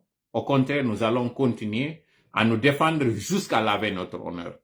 C'est peut-être pas forcément la meilleure des choses à faire, parce que s'ils étaient au dehors, on aurait compris autre chose. Mais finalement, comme il a dit, M. Birguet aujourd'hui est un homme heureux, parce qu'au moins la vérité est en train de sortir. Et que nous qui sommes là dehors, qui ne connaissions pas la manipulation du CNRD, nous sommes en train de connaître la vérité. Maintenant, le cas de Dadis. Écoutons, parce que jusqu'ici, nous vous disons que le dossier dit du 28 septembre est tout sauf un procès. Mais les gens n'ont pas cru, pensant que nous sommes en train de demander une chose et procéder à son contraire, ou bien vouloir son contraire. Et qu'à chaque fois que nous disons que il y aura de crédibilité à cette procédure que lorsque certaines personnes viendront. Écoutons maintenant l'avis d'un avocat qui va mentionner ici un cas particulier concernant le capitaine Dadis. Très fier d'assurer la défense du capitaine Dadis. Très fier. Très fier de... Vous êtes l'homme d'un dossier carabiné, quoi. Ça va pour lui. Il adore ça. Comment ça va pour lui? Dadis est en très bonne santé. Dadis a un mental d'acier. Dadis est fort. Dadis est prêt à se défendre. La preuve est que beaucoup de présidents n'auraient pas accepté de venir s'expliquer devant son peuple. Il a fait. Il a accepté la confrontation. Une belle flèche quand même, hein. Vous parlez à Konaté. C'est pas non quelqu'un. Bien sûr. Voilà. Vous avez entendu? Il dit que ce que Dadis a fait, c'est un acte courageux. Même si c'est un acte naïf, mais c'est un acte courageux.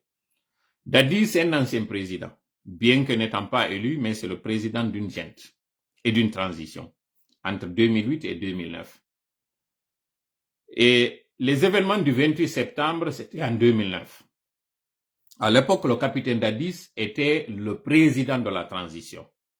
Mais il avait un ministre, le ministre de la Défense. C'est qui?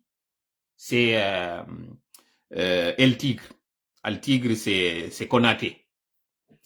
Konaté occupe d'abord cette fonction au moment des faits. Et vous savez très bien que ceux qui sont venus perpétrer le massacre du 28 septembre, c'est des hommes en uniforme, les forces de défense et de sécurité. Mais vous qui avez suivi les explications à la barre, vous avez entendu qu'il s'agissait d'éléments de l'armée des Bérets Rouges qui étaient venus perpétrer les massacres.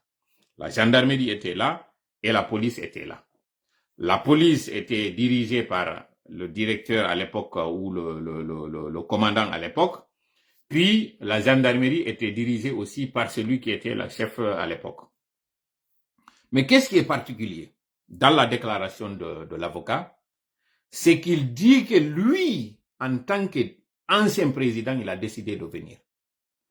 et Lamine Guirassy de répliquer, de rétorquer ou d'enchaîner, d'embrayer, il dit, là, vous envoyez une belle flèche à Konaté. Faisons une pause à ce niveau. Depuis qu'il y a eu cette procédure, nous avons l'impression qu'il s'agit d'un procès ethnique entre deux régions. D'un côté, vous avez la plupart des victimes qui sont issues d'une région, et de l'autre côté, sur le banc des accusés, vous avez l'impression d'avoir aussi des accusés issus d'une autre région. Et c'est ça l'objectif du CNRD. De la même façon qu'ils ont voulu jouer sur la fibre ethnique en faisant croire que le coup d'État qui a été fait, c'était un coup d'État qui était venu pour en fait répondre à l'appel et au cri de détresse d'une population dont la majorité était issue d'une région. Ils ont fait croire ça et ils ont voulu opposer, en fait faire applaudir le coup d'État à une catégorie de Guinéens. Mais en dessous, ils font croire à cette autre région que le coup d'État a été fait pour sauver le pouvoir des mains de cette autre région qui voulait en fait retirer ce pouvoir. Vous avez vu combien de fois le CNRD a été très machiavélique? Mais là, il trouve qu'à un moment donné, cette mayonnaise n'était plus en train de prendre et que, à ce niveau, les gens commencent à comprendre qu'il y a même une sorte d'union sacrée qui se faisait.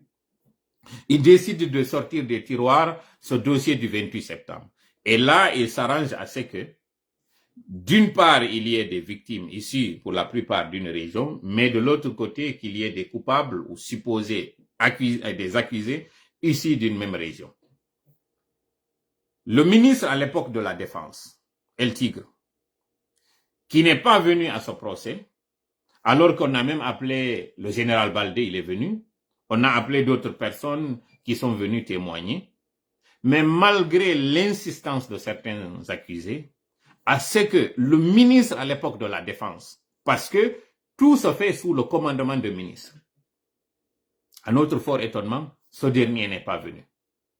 La transition a eu deux versions, la version Konaté et la version Dadis. Les faits se sont déroulés pendant le règne de Dadis, mais après, Dadis a été mis de côté, mis en exil à Ouagadougou, au Burkina. C'est lui qui a repris la transition pour la conduire aux élections présidentielles. Donc, à la sortie de la transition, c'est un certain Sekouba Konaté. Pourquoi, au temps de Sekouba Konaté, on n'a pas eu une justice, alors que la plupart des audiences et des inculpations ont été faites pendant son règne, et pourquoi aujourd'hui on ne voit pas Dadis à la barre? Vous aviez tous suivi cette commission rogatoire qui avait été faite où on avait dit à Dadis qu'il pouvait être entendu en France. Mais est-ce qu'on nous a donné les résultats de cette commission? Non, on n'a pas eu cela. Pourquoi d'ailleurs Dadis, qui n'est pas interdit de territoire, n'est pas venu s'expliquer en Guinée? Pourquoi, je voulais dire Sekouba Konaté, pourquoi Sekouba Konaté, en étant en pleine forme, parce que nous avons vu ce qu'il était en train de faire, pourquoi Konaté n'est pas venu en Guinée se défendre de la même façon que lui, Dadis est en train de se défendre? Voilà encore une autre manipulation qu'il convient de mettre à la place de l'opinion. Pour vous dire, vous qui êtes en train de donner de l'importance à ce procès, ce n'est pas un procès. C'est un simulacre de procès. Et vous allez être encore plus décis dans les jours à venir ou dans les semaines à venir. Finalement, le CNRD veut s'arranger à faire ce procès et finalement, vous ne verrez aucun coupable. Les victimes n'auront que leurs yeux pour pleurer parce que c'est lui qui connaissait qu'il y avait ce massacre-là qui était prévu, n'est pas venu à la barre. Et vous avez suivi dans les explications des uns et des autres que ce jour-là, de manière curieuse, le ministre de la Défense qui devait avoir en charge la protection du pays, donc le territoire, vous savez, le ministre de l'Intérieur et de la Sécurité est chargé de la sécurité nationale du pays, mais ceux qui sont chargés à la fois de la sécurité nationale et des frontières, c'est le ministère de la Défense. Et ce jour-là, il y avait une activité, un événement d'une grande envergure qui mettait d'ailleurs en péril la sécurité du pays. Mais le ministre de la Défense décide de prendre son hélico et d'aller ailleurs. Pourquoi? Vous êtes-vous posé cette question? Pour que la vérité soit dite en Guinée, pour qu'on sache réellement ce qui s'est passé, si le CNRD est sincère dans sa démarche, ce procès-là ne peut avoir de légitimité, de sincérité et de sérieux que lorsque lui, général Sekouba Konaté, viendra répondre à la barre. Parce que c'est là qu'on aura une confrontation, c'est là qu'on saura ce que chacun a fait. Mais puisqu'il y a un deal entre le CNRD et certaines personnes de ce procès, on ne va pas tout évoquer aujourd'hui parce que certains d'entre eux sont aujourd'hui en prison. Nous n'allons pas le dire, mais le moment venu, vous saurez la collusion, la collaboration, la complicité qui existe entre certains accusés aujourd'hui à la barre et lui, Sekouba Konaté, mais aussi par ricochet avec le CNRD. Maintenant, continuons. Nous allons maintenant quitter le chapitre là, en résumant que la population guinéenne doit sortir de cette manipulation. Cette manipulation du CNRD a trop duré. Et puisque pour manipuler les opinions, il faut passer par des médias, il faut passer par des canaux, c'est là où justement nous allons attaquer le deuxième chapitre ou bien le deuxième point, qui est celui des médias. Vous savez, ces médias ont fait partie comme nous de ces soutiens du CNRD. Le CNRD a bénéficié de 5 soutiens pour que le coup d'État soit effectif. Et vous vous souvenez très bien que lorsqu'il y a eu le coup d'État, c'est sur les réseaux sociaux que nous avions tous vu cette vidéo du colonel à l'époque, Mamadi Doumbouya, s'adressant à la population avec des promesses, avec à l'époque des points qui ont séduit tout le monde. Mais après la toute première entrevue accordée à la presse, c'était au micro d'Espace FM. Et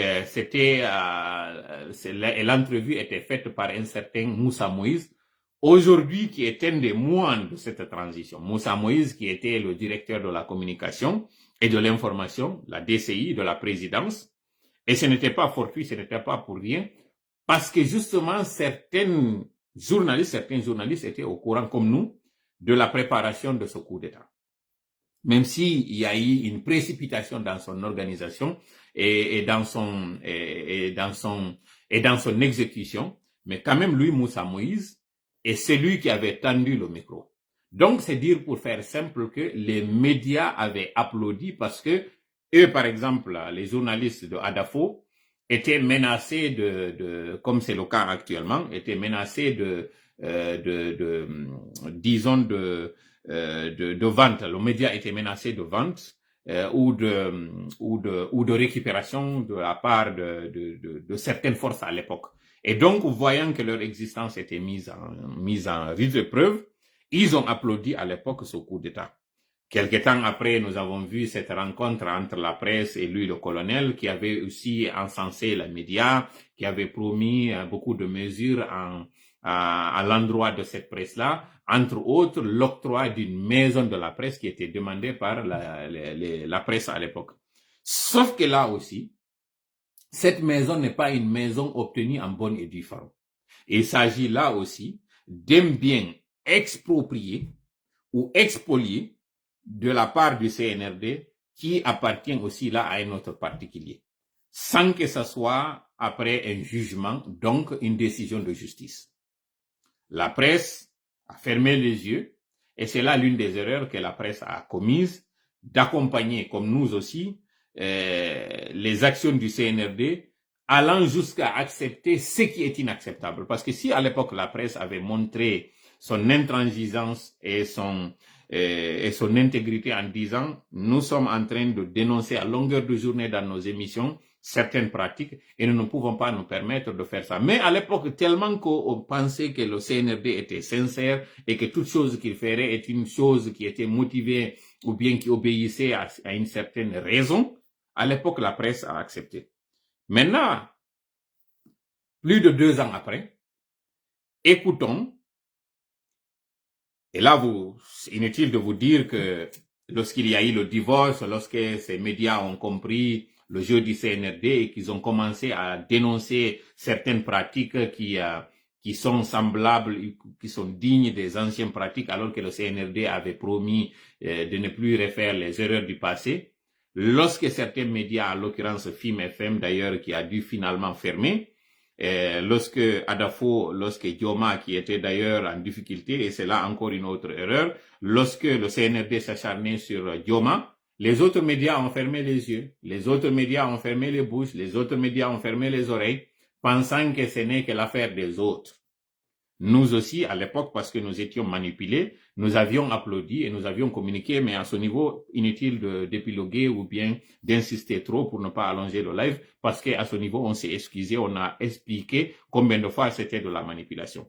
Mais la presse a vu, certains même plateaux de médias étaient devenus comme une sorte de caisse de résonance du CNRD, allant certains d'entre eux à être même ces communicants du CNRD, inutile de les citer. Mais le réveil, finalement, s'est concrétisé. À un moment donné, cette presse a compris le jeu du CNRD et elle a commencé à dénoncer les contrats de gré à gré, les pratiques malsaines, les détournements, l'enrichissement illicite fait par le CNRD. Là, le CNRD décide de commencer à sévir et il le fait de la pire des manières. Écoutons maintenant ce que cette presse a décidé, constatant qu'aujourd'hui elle est menacée d'extinction, parce que, comme on a dit, FIM a finalement dû mettre à la porte au chômage son personnel. Ils sont allés jusqu'à même fermer l'émission après avoir été brouillés. Et avant eux, c'était encore une autre média qui est Guinée Matin. Guinée Matin a eu des difficultés de la part des moines, qui était pourtant la création de cette presse-là, qui a décidé, parce que certaines dénonciations le concernaient, il a décidé de sévir. Ensuite, ça a été le média de Babila. Là aussi, c'était entre deux confrères, Louis Moussa Moïse, voyant les dénonciations et les articles faits par Mamoudou Babila à l'époque, décide de lui faire, de mettre la pression sur lui afin qu'il décroche certains articles, mais il dit niet. Là encore, ça a été notre divorce. On a restreint son site et la presse a dû se battre jusqu'à finalement, allant jusqu'à même faire une journée sans presse. Mais ça a continué. Après, ce fut, après Dioma, après Espace, après Film FM, ce fut simultanément les trois chaînes. Et ces chaînes-là se sont battues jusqu'à ce que finalement, le CNRD a trouvé qu'il fallait aussi restreindre l'Internet. Ils ont fait beaucoup de choses. Plus de 8 mois, disons maintenant, depuis que cette bataille-là entre la presse et le CNRD, et tout est parti de ces dénonciations lorsque le CNRD a fait cette mobilisation d'argent. Et là aussi, je vais faire une pause et je vais insister sur un fait. Lorsqu'il y a eu la réquisition des banques et la mobilisation des 500 millions, qu'est-ce que le CNRD nous avait dit à l'époque? Quel était l'objectif visé en réquisitionnant, en mobilisant tout ce montant? Je veux que dans les commentaires sur la page du Ring, que vous expliquiez la raison qui était évoquée par le CNRD. À l'époque, vous avez écouté le gouverneur de la Banque centrale et le ministre de l'économie et des finances, si je ne m'abuse, qui a Moussa Cissé, qui s'était exprimé à l'époque. L'argument ou la raison évoquée, c'était pour faire face à des projets d'infrastructure. Mais depuis que le CNRD a mobilisé cet argent, dites-moi, ou dites-le dans les commentaires, quel est ce chantier que vous avez vu qui ne figurait pas dans la liste de ces chantiers pour lesquels on avait obtenu un financement de l'étranger? Dites-moi dans les commentaires quel est ce chantier que le CNRD a initié et dont le financement est justement issu de cet argent. Dites-le dans les commentaires. Il n'y en a pas, ça n'existe pas. Et je profite de ce direct pour lancer un défi au CNRD de nous sortir, ne serait-ce que 2 chantiers ou deux exécutions faites à partir de ce budget obtenu de la réquisition de ces banques.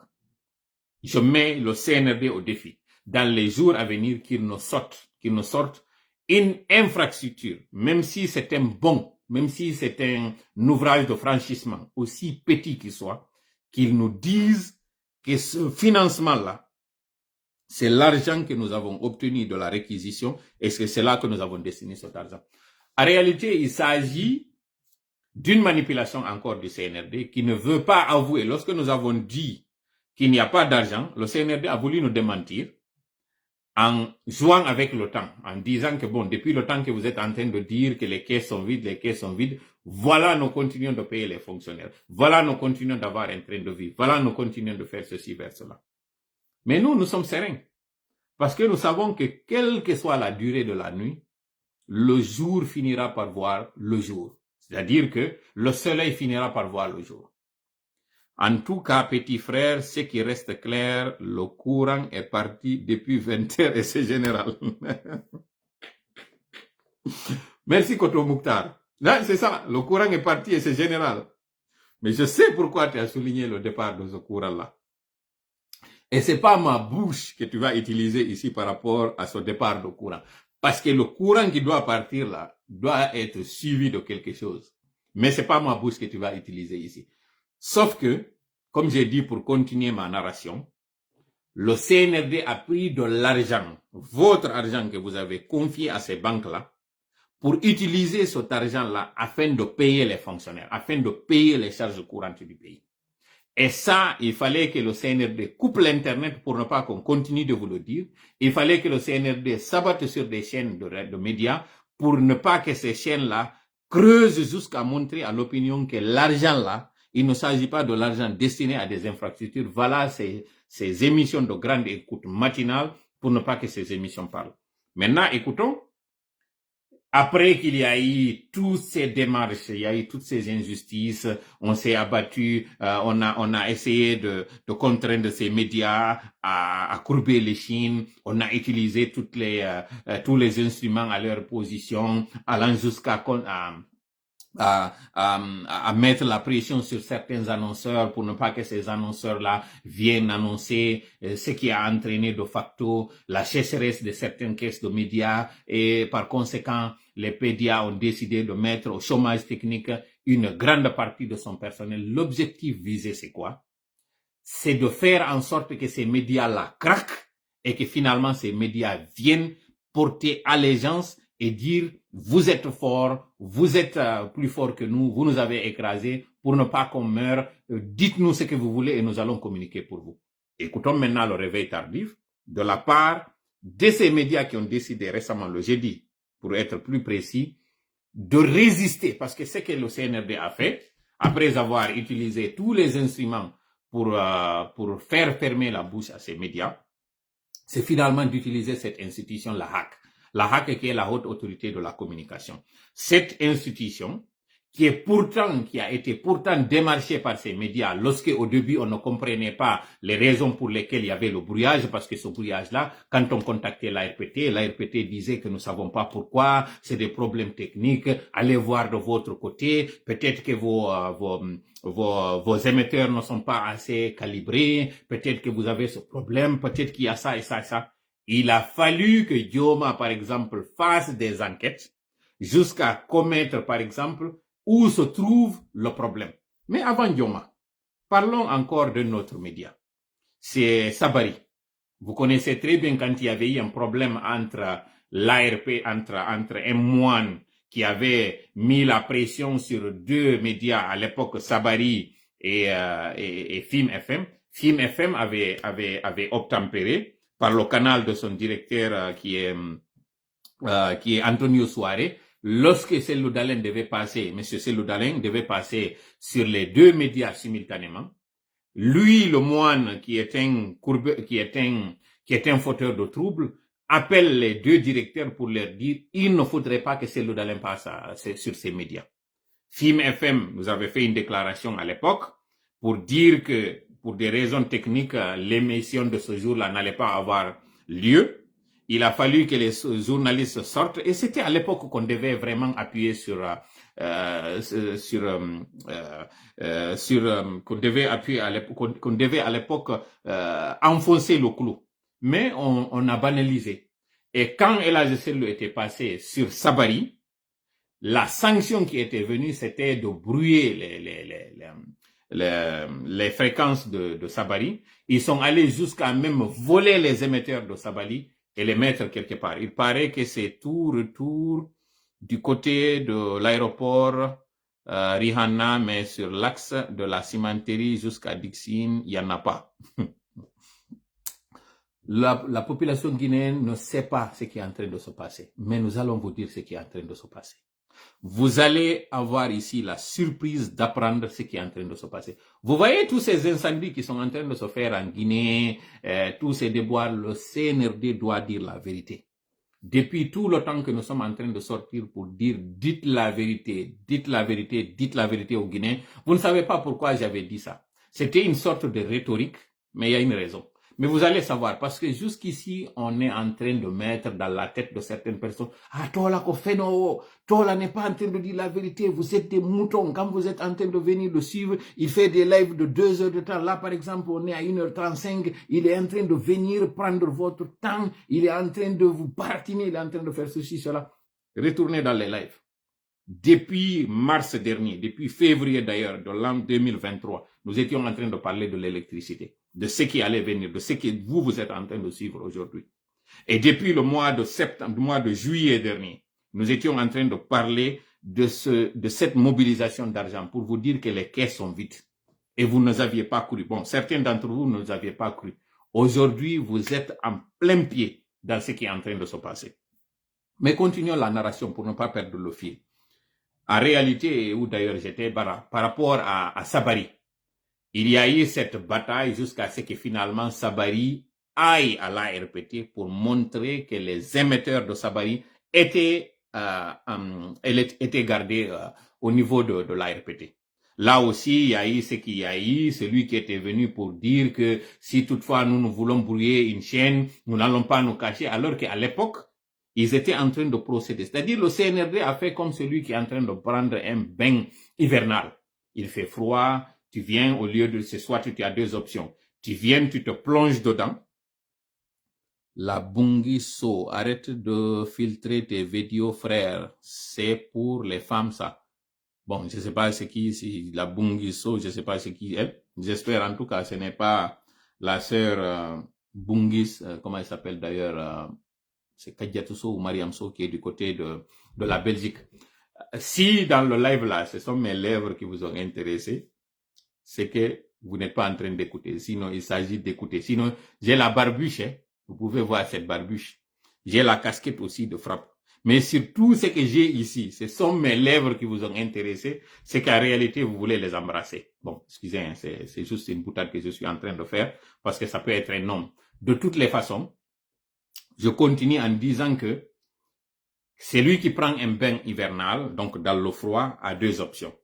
C'est soit il vient, il se plonge d'entrée dans l'eau, et comme ça il affronte le froid d'entrée, ou bien il procède par des lavages sectaires, c'est-à-dire il se lave les mains, il se lave la figure, il se lave le dos, il se lave les pieds, il remonte comme ça jusqu'à ce que finalement la température du corps prenne la température ambiante. Le CNRD a procédé ainsi. Le CNRD, voyant qu'ils n'ont pas ni de légitimité ni de légalité, ont procédé de manière douce. C'est-à-dire qu'ils ont fermé la bouche à un média, ils ont attaqué un média, ils ont commencé d'abord par les sites d'information, voyant la réaction des concernés, voyant la réaction du public.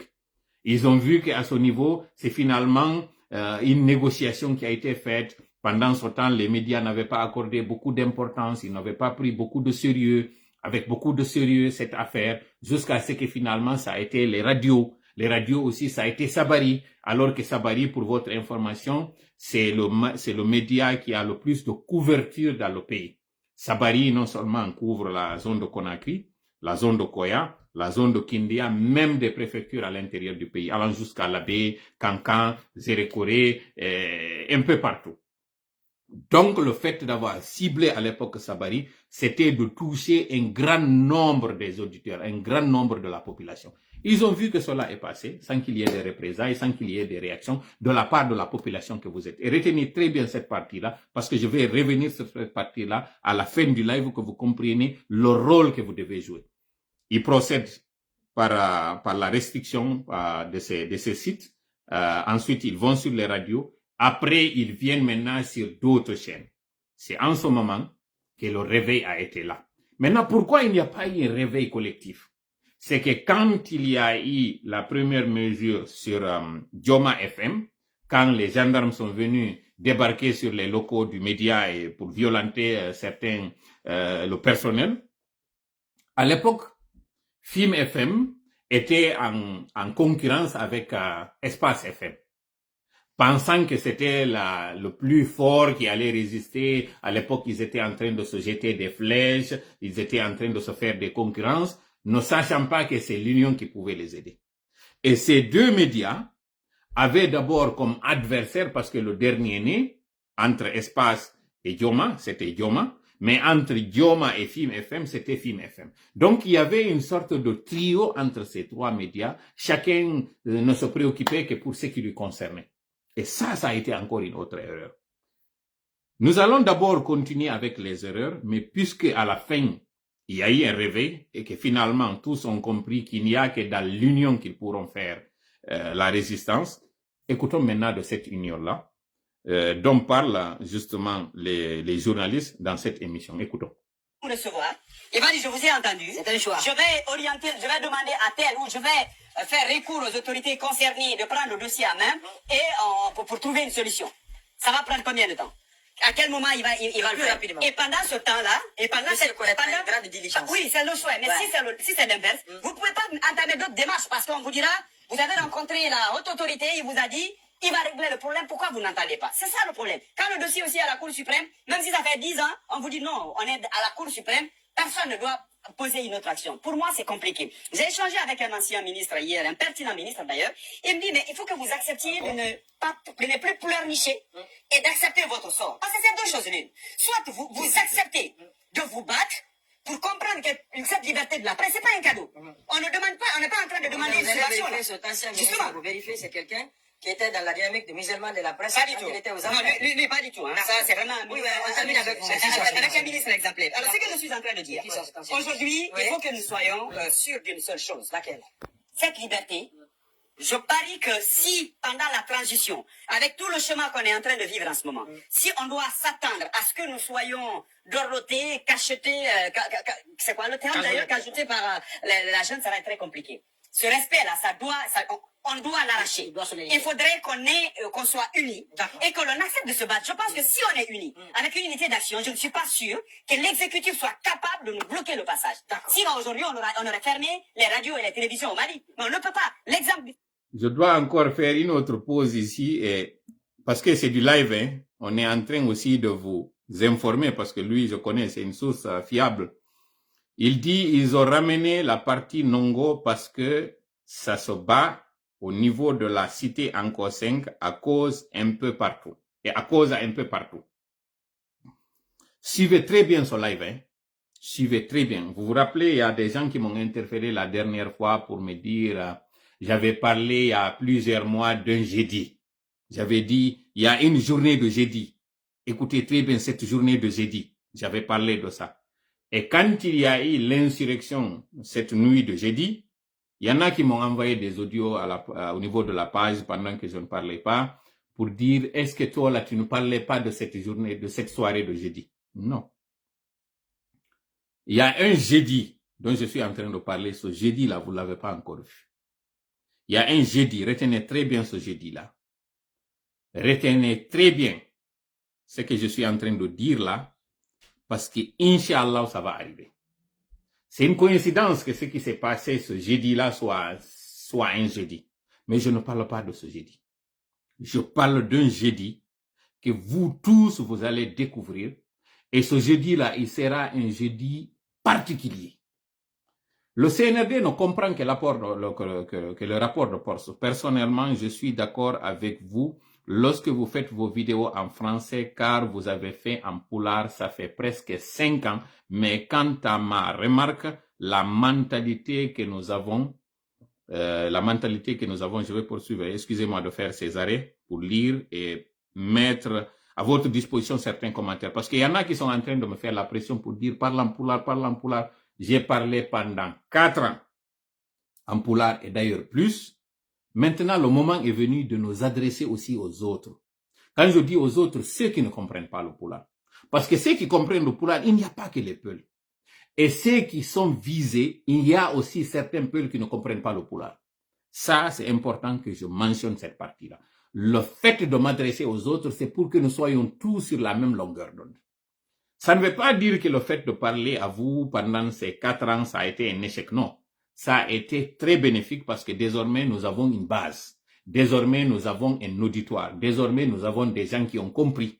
Et puisque ces gens-là ont compris, élargissons pour que d'autres aussi comprennent ce qui est en train de se passer. Ce qui est sûr, c'est que cette manipulation du CNRD, désormais, nous allons avoir une communication commune. Demain, je vais vous faire écouter des audios organisés faits par la Haute-Guinée, à langue nationale malinké. Vous allez écouter la façon dont ils sont en train de faire la communication à l'endroit de leurs citoyens. Et vous allez voir la pertinence et le professionnalisme de ceux qui ont fait ces audios. C'est en langue malinké et nous invitons mes oncles demain à venir dans ce live pour écouter ce qui est dit là. C'est une comparaison faite entre le temps du professeur Alpha Condé aujourd'hui, c'est-à-dire avant le 5 septembre et après le 5 septembre. Mais écoutons. Sénégal, ça n'a pas fait plus de 72 heures. Je pense qu'il faut que nous-mêmes on comprenne que nous avons une arme qui fait de nous le 4e pouvoir. Et que l'arme là, si on veut réussir ce combat, il faut qu'on aille en unité d'action. Qu'on aille en unité d'action. Et c'est ça seulement qui peut. C'est de cela qu'il s'agit. Si c'est pas le rapport de force, le reste, je ne suis pas sûr. On va aller avec Kero Amadou Mbouane Kamara. Oui, vous êtes d'ailleurs par ailleurs un des vice-présidents du conseil d'administration de la... Voilà. Vous avez écouté ce journaliste, je pense que c'est Keita. C'est le lieu de remercier les confrères de ce média Joma FM. Dans l'émission On refait le monde. Parmi les journalistes, il y a un en particulier que je connais plus pour avoir fait une formation avec lui, avec la fondation Frédéric Ebert. Il s'agit de Ndoye Seck Sadibou. Mais rassurez-vous, à part le fait que nous ayons eu cette formation en commun, il n'y a aucune autre collision ou aucun autre rapport, aucune autre relation entre nous, le FRAPP, et les journalistes de ce média. Pour ne pas qu'on pense que si toutefois on doit régler des comptes à Tola et son équipe le frappe, il faut aller nous abattre sur Joma. Parce que c'est ce qui est en train de se passer sur ces médias. On estime que ces médias-là sont de mèche avec Tola et que tout ce que ces médias-là ne peuvent pas dire, désormais c'est Tola qui va le faire. Voilà pourquoi Moussa Cissé même l'a dit dans une entrevue. Et cette entrevue, quand elle a été publiée, il avait voulu faire une pression pour que le journaliste auteur de cet article décroche l'article, mais il a dit non. Vous avez dit que vous assumez le fait que c'est vous qui avez décroché ces médias du bouquet canal. C'est vous qui avez restreint l'internet parce que ces médias sont en connivence avec des personnes basées à l'étranger et que cela était en train de déstabiliser le pays. Tout cela parce que Tola a dit que la réquisition que vous étiez en train de faire, c'était une réquisition qui cachait autre chose. C'est-à-dire que c'est le tapis qui cache la poussière et cette poussière-là, c'est ce que l'équipe de Tola, le FRAPP sont en train de mettre sur la place publique. Mais que cela nous tienne. Finalement, il y a eu le réveil. Après toutes les tractations, après toutes les vicissitudes, après tout le tohu-bohu, après toutes les déclarations et contre-déclarations de la part de la HAC, de la part de l'ARPT, qui est d'ailleurs après venu, voyant que toujours ces médias sont en train de résister, ils sont venus avec une équipe technique pour voir le type d'installation, pour voir le type d'appareillage, afin qu'ils aillent paramétrer leur machine de brouillage, afin que désormais Joma ne puisse pas émettre. Parce que vous ne le savez pas peut-être, en termes d'équipement en Guinée, le média qui a les meilleurs équipements, c'est Joma. C'est d'ailleurs ces équipements qui ont permis de repérer la présence d'un appareil brouilleur à côté, et vous avez tous suivi l'article ou la publication faite par Khalil Woulare, qui est d'ailleurs du même village que Dansa, Bala, et comment s'appelle l'autre, si Idi Amin. Tous les trois là sont du même village que Khalil Woulare. Donc c'est tous des Sankaranka. Mais vous voyez aujourd'hui, ils sont en train de s'abattre sur cette chaîne-là parce que ils savent que cette chaîne-là, en termes d'équipement et en termes de dénonciation, parce que non seulement ils sont en train de faire leur travail de journaliste, et c'est le lieu de les féliciter, mais ils sont en train aussi de défendre leur groupe média, leur groupe qui est Joma. Et en particulier, à chaque fois qu'il y a une évolution dans le dossier, ils sont les premiers à mettre cela sur la place publique. Parce que ils ont des journalistes à longueur de journée dans les tribunaux qui suivent à la fois ce simulacre de procès. Vous avez suivi les meilleures images, les meilleurs reportages sont faits par la chaîne Dioma par rapport à ce procès dit du 28 septembre, ce simulacre de procès. Donc, pour continuer, ce média s'est prêté au jeu du CNRD à travers son instrument qui est l'ARPT, qui est l'Agence de régulation des postes et télécommunications, qui est venu voir le type d'équipement pour savoir comment aller calibrer son brouillage. Vous voyez maintenant, quand les émissions de Dioma sont en train de passer, il y a toujours des interruptions. Ils sont allés jusqu'à contraindre certains prestataires de services, donc les prestataires d'Internet, pour leur dire si vous donnez l'Internet à Dioma, vous allez subir des conséquences. Vous voyez combien de fois le CNRD est sadique? Vous voyez combien de fois le CNRD est déterminé? Maintenant, trêve de bavardage. Parce que le plus important, c'est maintenant. On a eu 1h50 dans ces 10 minutes-là. Je voudrais que vous m'écoutiez attentivement et cette partie-là, je la dirai en français, mais aussi en langue nationale poulard. Finalement, il y a eu le réveil. Finalement, les médias se rendent compte que le CNRD est en train de jouer avec le temps. Le CNRD est en train d'utiliser certains instruments, certaines institutions, certaines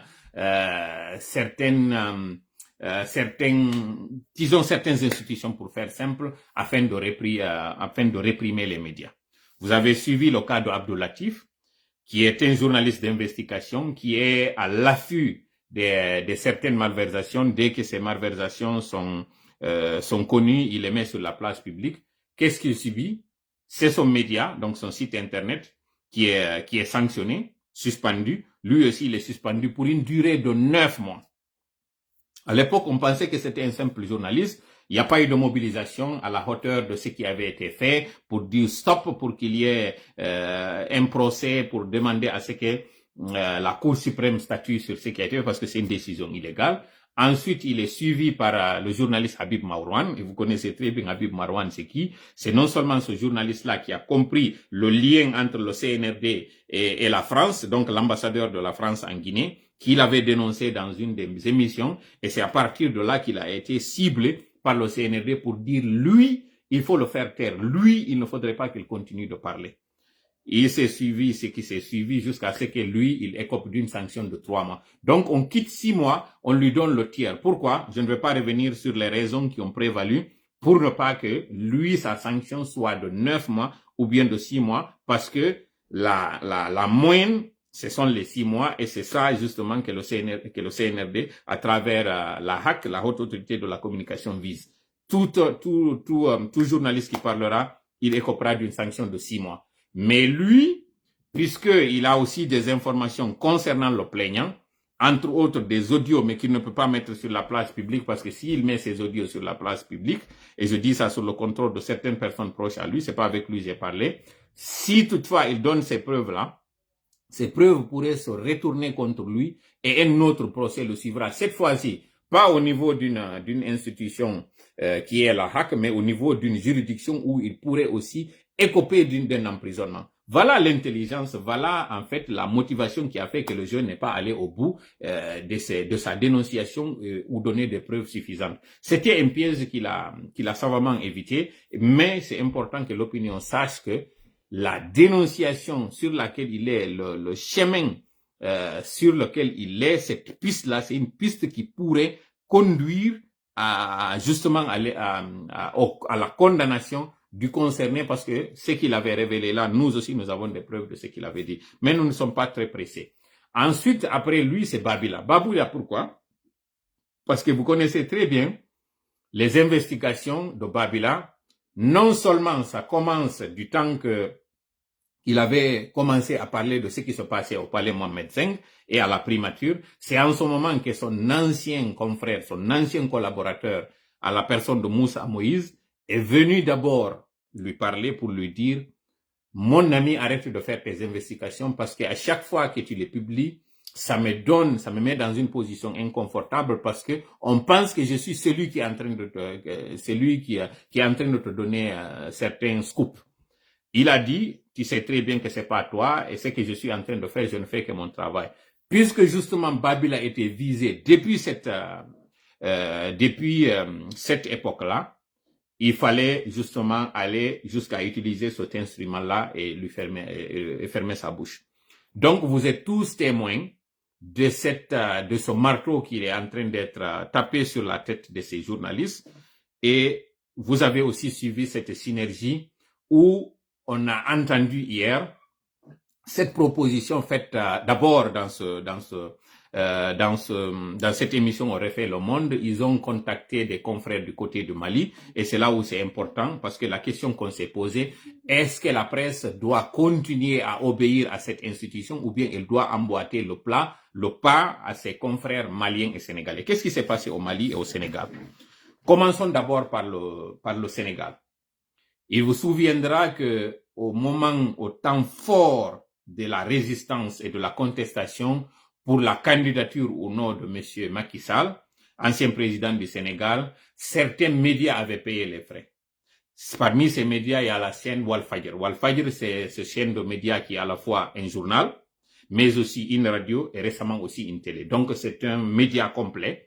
Et ce média était accusé d'être proche de l'opposant à l'époque, Sonko. Et donc, pour fermer, comme exactement ce qu'est en train de faire le CNRD, ils ont procédé à la suspension, disons, à la fermeture de ce média.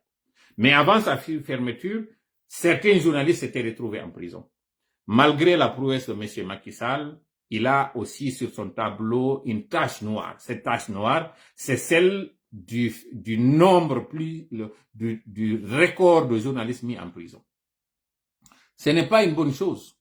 Mais, entre ce qu'il a fait de bien et ce qu'il a fait de mauvais, focalisons-nous sur ce qu'il a fait de bien, mais insistons sur le fait que cette partie-là, quand même, constitue un élément important de ce qui s'est passé au Sénégal.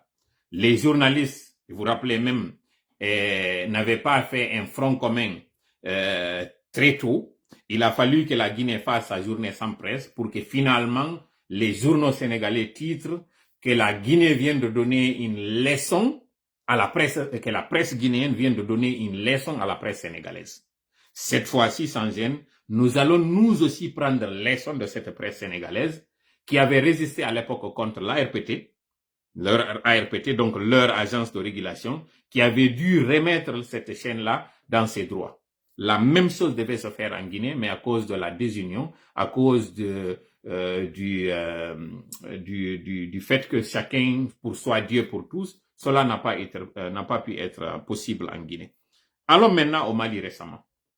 Vous savez, les autorités illégitimes et illégales du Mali, donc la junte, a décidé de suspendre toutes les activités politiques, toutes les activités de partis politiques. Ça, c'est il y a 2 semaines depuis qu'ils ont décidé cela. Et après, la HAC les a emboîté le pas et la HAC a enjoint à tous les médias de ne pas couvrir une activité politique. C'est une double violation. Non seulement la junte a violé en demandant à ce que ces partis-là n'exercent pas, c'est ce que aussi le CNRD a fait au mois de mai 2022. Mais c'est une interdiction partielle parce qu'ils ont dit que les activités sur la place publique sont interdites, mais elles restent